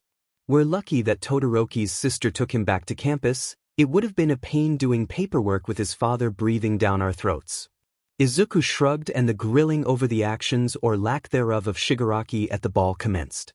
40 minutes later they both staggered from the interview to find All Might slumped in a rickety chair that was far too small for such a large frame, head tucked into his chest. All Might, they called my mother. All Might grunted and shifted without waking. Let's let him rest. He had a busy night with Media Circus. Off to the car park for now and he can catch up. Leaning against the side wall of the police station, they waited. While you have a moment, you mentioned something about finding an academic on our way back to UA yesterday? Tsukachi asked, hands tucked into pockets. Yes, I want to find someone who can point me towards all for one's more legitimate interactions with the government. The history books might not record him directly, but I'm thinking that some of his ripples must be apparent. If All for One himself couldn't be found, then maybe the actions he carried out could be traced. You want to trace him through cause and effect. Interesting strategy, but there's gonna be a lot of sifting through useless information. That's also a neat way of finding the sort of people implicated in the conspiracy. Tsukachi visually perked up at his epiphany. I'll raise it with the chief as well. It might help us with hiding some of the quirks in the Numu we captured if we can establish a pattern of the sorts of people he was taking. Tsukachi's tired face broke out into an equally tired smile as he fished out his phone and expertly began note his revelations. On the topic of the Numu, do we have results back yet? Izuku had threatened All for One with the knowledge. Not calling the bluff was more dangerous than simply ignoring it. Izuku's face fell at the shadow which fell over Tsukachi's face. Unfortunately, you were right. We DNA tested one of Tsubasa's cousins and it came back with a not insignificant match rate for a relative. There's an extremely strong likelihood that it's him. We couldn't identify the other strands mixed with his, but seems to be the case that he was the basis for the Numu and not just farmed for his quirk. Tsukachi's face twisted, his lips peeling back. I'm sorry that you had to be the one to find this lead. The police are meant to take care of these matters to shield people affected by the crimes, but Tsukachi's face crumpled. If you need counseling, we have it on offer. I'm all right. Maybe. You're understaffed, underpaid, and heroes get all the budget and glory. It's okay, detective, I don't blame you for it. All for One is a nasty piece of work and the government never really cared about missing person reports even before he was a problem. They both exchanged a helpless shrug. Thank you, Midoriya. As a sort of consolation, it just so happens that my sister is a keen researcher of early hero history and sociology. Tsukachi seemed torn between a grimace and a sigh. I hope it's not presumptuous, but I took the liberty of arranging a meeting with her for you on Sunday morning. She might have some friends with her for their usual meetup, just so you're aware. Izuku hastily closed his partially hanging open jaw. Wow. I didn't know you had a sister, let alone a researcher. I like to keep her out my work because she's too curious for her own good, but I don't think this'll be too much of an issue. I think you two will get along just fine. Tsukachi scratched the back of his head. I'll give you a lift. Burning, Izuku bowed. Thank you. I only expected a recommendation, not? Izuku struggled and was cut off by All Might's guffaws as he made his way over. From young Midoriya's tomato-like appearance, you told him about your sister's profession? I'm sure you two will get on like a house of fire. I hope so. I'm really excited to see what a researcher thinks. She'd have access to a bunch of databases and archives that the general public can't touch due to the privacy laws. We'll see. Tsukachi paused. Ah, there she is. A police car was neatly parked by a driver made indistinct by the tint. Izuku's mother hurried out of the car, jaw set and a familiar expression on her face. "Mom." Izuku expected his mum to have run over for an embrace as Tsukachi stood back to give them space in the police station car park. That's not what happened. Like All Might, Shigaraki and Kurojuri, she stood frozen, staring at him with her mouth slightly agape. Agitated, Izuku carefully approached her. "Mum, are you okay?" Hesitantly, he extended a hand towards her shoulder. As he made contact, the trance broke. Deja vu washed over him. Oh, it's nothing, Izuku. I'm just being silly." His mother waved him off with a gesticulating of hands and an unsteady laugh. "Are you sure? You look upset." An understatement, Izuku's mother looked more like she was desperately fighting the urge to bawl her eyes out as she leaned in for a stiff hug. It was the briefest hug he'd ever had from his mother. "It's nothing, don't fret," she smiled with watering eyes. "Let's get you back to the dorms, where you'll be out of trouble." She ushered him and All Might towards the waiting police car. As it pulled away, all he could feel was something nameless that twisted at his insides that lingered after his mother's cool, terrified hug. Being up at 5 in the morning was an ungodly time for someone with average sleep patterns. For Izuku and Todoroki, who'd returned only just prior to midnight, it was a catered type of torture. Neither had slept comfortably and had stumbled into each other in the stairwell. Izuku followed by phantom wings and Todoroki by scorching heat. "You know," a bleary-eyed Todoroki commented around a slice of toast from his spot at the kitchen table, "if I hadn't taken you to the ball, there's a very real chance that Shigaraki would have attempted to kill my father. Our timing couldn't have been better." "Should I apologize?" Izuku asked from behind his own stack of jam toast and cereal. "I mean, the two of you don't exactly." "No, it's all right. I'm satisfied with public humiliation in front of the media and his peers. I dislike Shigaraki more at any rate. I haven't forgotten what happened at the USJ and what they did." Todoroki aggressively jabbed his fork into a small stack of bacon and eggs. "I only heard the start of what you said to Endeavor, but what exactly did he say?" Izuku braced himself. Todoroki snorted. "You wouldn't have heard it past Shigaraki's panic attack. It was the usual." Izuku blinked. "Instead of surpassing All Might in the flesh, it's about me beating his legacy now," Todoroki sneered. "Telling the media how the new generation and how especially me would surpass the old one. It's fanciful at best. The generations of pro-heroes vary with quality, as he well knows. I suppose it's what he keeps telling himself to sleep at night. He still hasn't visited my mother after what he did to her. No apology, no visits, no remorse. How can he just ignore what he's done to you?" Izuku flailed for some description, but there was nothing. Izuku had one loving parent and the other, well, who cared, really? It had been years since his mum had so much as had a phone call from the man. Izuku didn't know anything about it. His mum was enough. Endeavor was different. Izuku's mother had never worried about her finance disappearing out from under her or physical abuse. At least as far as Izuku was aware. The more time went on, the less she seemed inclined to even mention her absentee husband. Still, Izuku had never had to live with someone so downright abusive and hopefully never would. "It's like that, isn't it? I know you don't talk about your father." "I won't ask why," Todoroki clarified with more sympathy than Izuku wanted. The situations weren't really comparable. People generally have shame. Endeavor just wants vicarious validation because he couldn't beat All Might. The only saving grace is that his promotion was by default instead of earning it. The look on his face was the only good part about what happened. Izuku nodded agreeably. "So, what did you say to him?" Todoroki smirked. "You know how I said we weren't giving interviews?" "Yeah. I said we weren't giving interviews. Not that I wasn't giving interviews." Izuku choked on a spoonful of muesli. "You didn't." Part horror, part awe, Izuku's anxiety danced on the line. Even while swaying towards awe, the penalty for it would be great. Thank God they were boarders. A vague thought drifted in. The whoop of glee from a room away. That person cheering was Zack, wasn't it? "I won't spoil it. You can read the transcript in the special edition of The Hero's Mirror. They're doing an exclusive on the ball, security, my interview and the gatecrashers. I may have given the interview within earshot of Endeavor. Todoroki's predatory expression caused Izuku to outright GG on another spoonful. A thump on the back and he coughed. Are you all right, young Midoriya? All Might asked from nowhere, rustling a bag of groceries up onto the table. Fine, All Might, Izuku wheezed. Must have been shocking news to cause that so early in the morning. I did see something strange this morning though, All Might continued in a sickeningly chipper manner.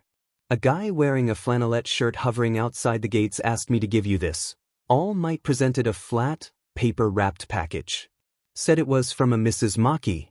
Izuku stared at the package, then turned to stare at Todoroki. You don't think? This fast though?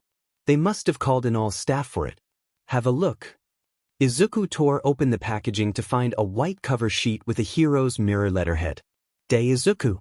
I was meant to fly out today, but that train wreck of a ball kept me back to supervise the editorial staff we had to call back overnight. It's been a pain in the arse. The guy's a royal BSTRD, but we can't afford to be late on covering the news. Time is sponduli. Even legal ran with it when he saw what happened. Strange bloke, seemed a bit too keen to ruin Endeavor's life this time if you ask me. He normally rides our arses on this sheet. Mai asked me to drop this off for you and your friend to look at. It's the rough draft for the special edition due out on Wednesday. We plan on donating all of the profits to a charity for victims of domestic abuse. Give your mate Todoroki a squidgy edit for us. We're happy to have constructive criticism from you and him on the contents. Your boy. P.S. If you think this is a bribe to get you into the office, you're probably right. The bottom of the letter had both Zack and Maki's contact details shamelessly circled and underlined several times in bold black. Peeling the paper away revealed a signed copy of the magazine with Maki's looping swirl and Zack's chicken scratch. Midoriya, were you offered a job while I was gone? Todoroki asked from over Izuku's shoulder. Yes. Maybe we should set up an auction for the highest bidder, All Might hummed with a broad smile. You're very popular. Might fondly patted Izuku on the head. I need time to think about this, and maybe a second opinion or 6. Understandable, Midoriya. Now, the transcript is on page 8. 2 near-adult students and a teacher crowding and giggling around a draft gossip magazine shouldn't have felt so refreshing, but it did. Izuku wanted a second shower. Strictly speaking, Izuku wasn't really meant to be here on this particular Saturday. Izuku's bag still bulged with the contents of half a jumbo box of tissues and his notebook. Unfortunately for Izuku, Endeavor had made the front of the mirror, even if it wasn't quite the one All for One probably expected. Izuku hardly had a foot in the door before it started. Does mine quirk deceive me, or did you have an encounter with Shigaraki and Kurogyari on Sunday night? All for One hadn't even waited for the door to close. Izuku suppressed a groan at the obvious glee. That was quick. Search at work, I'd say? All for One gave Izuku a winning smile in response to Izuku's blind stab. I guess the prison can't detect all of your active quirks with how much you have going on upstairs. So much for All for One not knowing anything about Shigaraki. The pleased expression he received from the prisoner really said it all. There was probably a stampede going on upstairs and a selection of heavily armed guards waiting outside the exits from that statement alone. Though All for One's quirks were meant to be off limits and Izuku doubted they were willingly allowing him to use that quirk. Without someone like Aizawa-sensei on board, Izuku really didn't see them doing much to deter it. I figured you'd lie to All Might about Shigaraki's location. Though I am curious, Izuku allowed his statement to linger as he gingerly took his seat, now provided with a padded cushion courtesy of the prison staff, and hoisted out his deteriorating notebook. Ragdoll's quirk relies on you seeing someone before the tracking takes effect. For just how long were you watching us for you to have seen me to use the tracking? I'd need to confirm if a photograph would work, but why would you even have that? You lost your natural eyesight, which search is presumably dependent on, about 7 years ago when I was 9. You must have seen me at some time prior to that. All for One shrugged at him. Always a troubling sign. Izuku snorted. Did you seriously not have anything better to do with your time? Not particularly. Non-committal, indifferent. Out of character for Tartarus smiling assassin. 2 centuries of criminality was getting a bit boring for you, was it? Quality playground drama better than reality TV. There should have probably been more bite to his voice, but Izuku had the feeling he was too accurate on all counts. I'm not a full-time criminal, Izuku. I do occasionally take holidays. You're not wrong though about the quality of reality TV. All for One's mildly offended voice had Izuku reaching for his nearly complete notebook, a heavily inked All Might etched into its cover. Izuku's All Might artwork was doing its job, because no one had looked sideways at its decidedly more incriminating content. Yeah, 200 years of accrued long service leave as the official thorn in the side of society, Izuku grumbled to All for One's abrupt ringing laughter, making note of the responses. The government was a thorn in my side long before I was one in theirs, All for One brightly observed. Do you want to know why? Not really. Izuku cut in. I can work that out in my own time without your bias. For shame, Izuku, refusing free knowledge. All for One's voice held audible disappointment, but was it because Izuku wasn't playing or because Izuku refused the opportunity?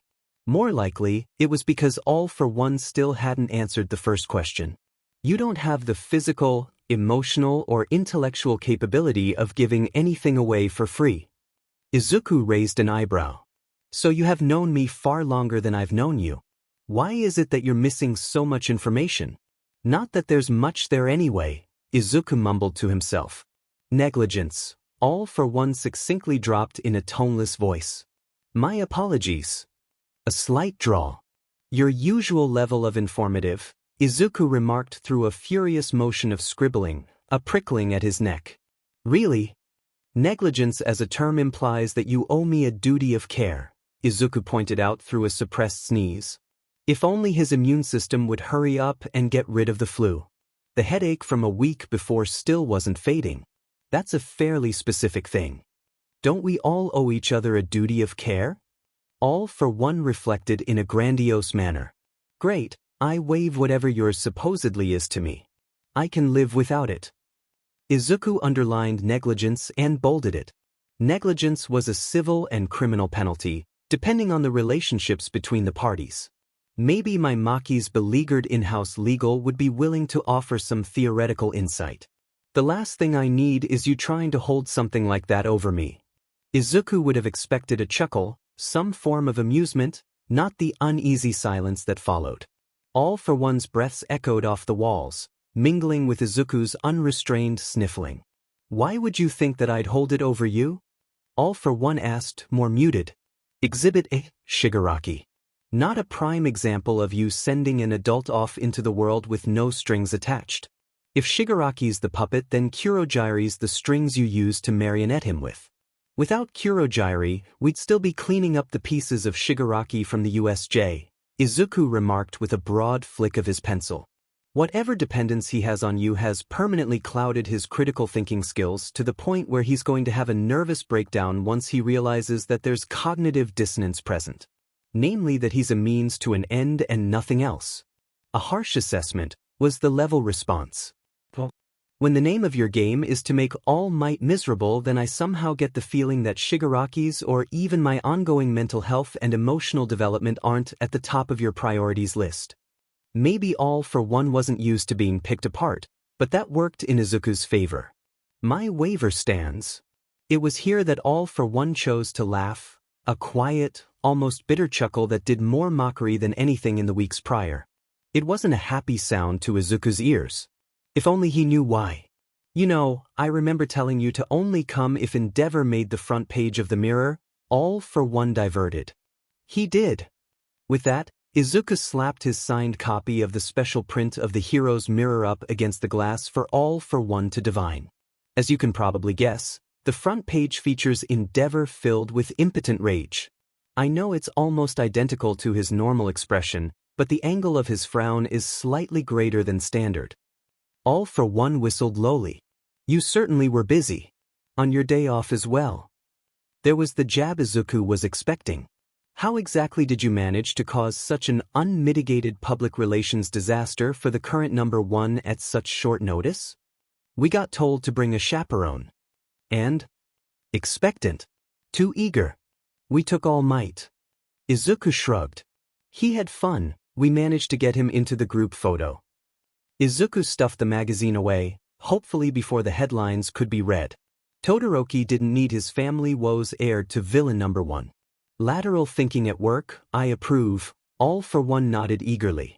When weighing the pros and cons, I suppose All Might's momentary happiness is an acceptable payment for the government's vicarious embarrassment.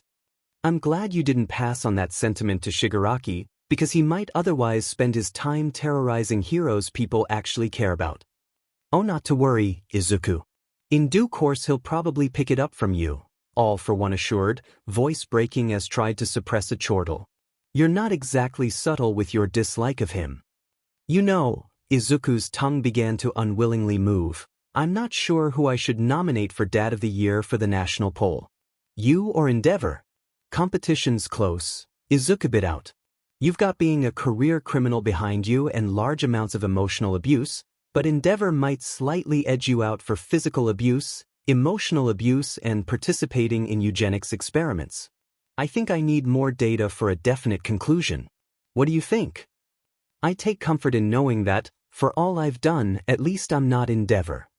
Izuku winced. It probably wasn't a good sign for Endeavor that even All for one seemed to have, rather cheerfully, joined the Endeavor hate club currently led by Zack and Yurashi. At the same time, I am still rather curious as to your encounter with Shigaraki. All for one prodded. That's nice. Izuku stated apathetically. What's in it for me? Fuzuka towed the current affairs line too close. Any future chance of gathering information would go down in a blaze of fire. In the same way Endeavor's lawyers had rocketed out the office with GG orders for the Mirror last Monday, so too would Tartarus administration in stamping the revocation papers for visitations. Scratch my itch for the events of Sunday night and I'll tell you how Shigaraki came into my care. Izuku did the mental weighing up. There wasn't much information in the encounter with Shigaraki and All for one was already aware of it happening. Even if All for one's exchange was a brazen lie, Izuku could fish for the grain of truth. It wasn't much of an encounter, Izuku dismissed with a mild sniffle. Oh. Izuku really didn't like the irritating, disbelieving tone the man increasingly used each visit. I thought current affairs were off limits? Not the ones you already know about. It wasn't that eventful either. I walked in on them while they were in a side room. Shigaraki tried to scratch a hole into himself at the sight of me and Kurogiri shoved him into a gate after staring at me in horror for 30 seconds. Did you do anything to prompt this response? All for one asked after a PRD of steady breaths. Search had its limits then, but Izuku doubted that Ragdoll had conquered that trauma to the point where he could ask her about it. Izuku inclined his head. Had he done anything differently? Nothing was coming to mind. I had a trim and dressed appropriately. Unless Shigaraki had a traumatic experience in the meantime, it can't be something I did. They ran at the sight of a haircut? Clearly I've been doing something wrong with my life, All for one remarked in a tone of quiet wonder. Not a reaction I would have expected from him. Honestly, Mum, All Might, Shigaraki and Kurogiri all had a strange response to me. I can't think of what they'd have in common, Izuku shrugged helplessly. Looks of contempt and disgust? He was used to that. Apprehension and fear? It was a new and unpleasant experience. An aversion to trims, All for one immediately deadpanned and shrugged. What sort of aversion would make Shigaraki tear a hole into the side of his neck? I'm at a loss. Quite a few things make Shigaraki claw at himself. All for one sounded it as well, but there was something awfully careful about the wording that sent skitters along Izuku's spine. When I catch up with the Mirror, I'll have to hunt down a copy for a look since you managed to sneak into the group photo. Maybe that'll provide more clues as to the response. Since you're going to outlive everyone here, the win's pretty much a given, isn't it? That's also provided Endeavor doesn't burn all of them first or sue them into oblivion. My Maki had a front row seat. Indeed, a hazard of the quirk, All for one murmured at a level hardly audible through the glass. Auction websites are a valuable resource, Izuku, all for one assured Izuku in a louder and more sinister manner. What exactly happened for a special edition to run? That hasn't happened to him since he had his first child. Fortunately, the follow-up didn't have the same vibe to it. Izuku thought for a moment. I'll tell you if you tell me. All for one was already aware of the prospective skeletons hanging in the Todoroki family closest. A dark chuckle. I'll play along. Endeavor, while accosted by media at his public relations event, decided to tout his son as a successor that would surpass All Might's legacy. In using this justification, he rationalizes his past of abuse of his family and can avoid unfortunate and inconvenient feelings such as remorse or shame. In the process of glorifying his child abuse, his son overheard and decided to correct his father's assumptions by denying any future possibility of him doing so by refusing formal ranking. All for one grinned, teeth glinting. He did that while in front of a sizable media pack, including one Maimaki who decided to capitalize on it being a public event. The end result is a public scandal as well as a special edition full of material that she can't be sued for on account of it being materially true. Without feeling the least bit surprised, Izuku gave the man an indifferent thumbs up. Sounds about right. Is that how you found Shigaraki? Straight to the point, yet again. Todoroki asked me to keep out of sight just before he lost it. I was hiding in one of the catering side rooms and almost tripped over Shigaraki. You know the rest. Izuku sneezed. Here I was mistakenly thinking you'd have a quiet night off. I should have known better with your history. Another mumble. Utterly incapable of minding your own business. What history? Izuku probably should have felt less offended at the last comment, but the implication carried a sense of terror with it. All for one's mouth twitched. Stain, he said as though it explained everything. He evaded the pro-heroes for years, only to be taken down by 3 teenagers. The embarrassment for the authorities if that were to ever get out. You're fortunate that Endeavor was given the responsibility. The government wouldn't have taken to children disposing of one of Japan's longest uncaught serial killers very well when even they haven't managed as much. Izuku paused, wrote serial killer in bolded letters and underlined it twice. I'm aware, Izuku stated in the blandest voice he could muster with a running nose. So, Shigaraki? I found Shigaraki in a pool of his father's blood. All that remained of the father was a hand. He's been in my care ever since. All for one was quite possibly the least informative person on the planet. Wonderful. Do you have a rough age for when that happened? When in doubt, press for more information. I'm not going to spoil all of your fun, Izuku. Do some digging. I'm sure the answer will come to you with time. All for one's sinister smile wasn't particularly encouraging. You do realize that's going to come back to bite you, right? If you say so, all for one bobbed his head ever so slightly. I'm starting to think that perhaps consulting would be more your area of expertise. You don't need a consultant.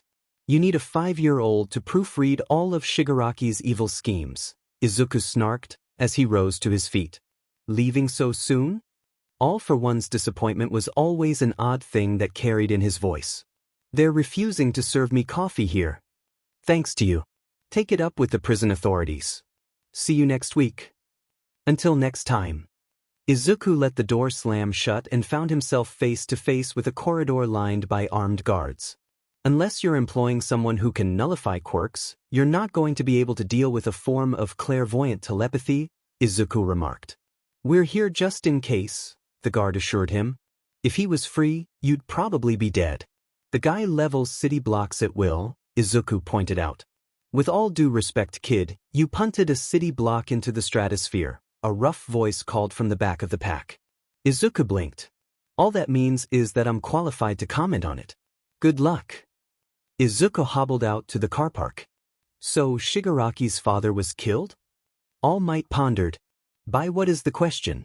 I don't doubt that he's dead given who's involved. Either Shigaraki's quirk activated and killed him on accident as with little Eri, or All for One decided to wipe out the rest of the family on his Tuesday off. The latter's more likely.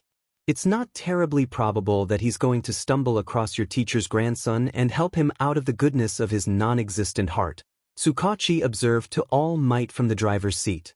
Agreed. The odds of that happening accidentally are astronomical. But it's valuable information. Izuku wished it wasn't so valuable. The implications? Why? Shigaraki wasn't intended as a successor. He was a ploy set up to hurt your feelings, otherwise he'd be substantially more developed than what he is now. Shigaraki is a decoy, not a replacement. Izuku drummed his fingers. All for One probably plans on having him run distraction while he finds a way to recover. With someone like Eri or Overhaul around, that's not a difficult thing to achieve, especially when he has a 200-year buffer with Eri. That's why he's not bothered by imprisonment, but it also seems like he's lining up a break from criminality for some reason even after he's recovered. All Might hacked and coated the dash in a mist of blood. Sheet. Too right, Tsukachi agreed. We didn't consider that aspect of it. Do you mind if we make a quick detour to put an alert on the system? We can set you up as a consultant at the station to streamline reports, too. Izuku felt the audible bump of Tsukachi flooring it. He sighed. Cheer up, Midoriya, you have breakfast with my sister tomorrow. Izuku didn't think that Tsukachi meant to make that sound so threatening.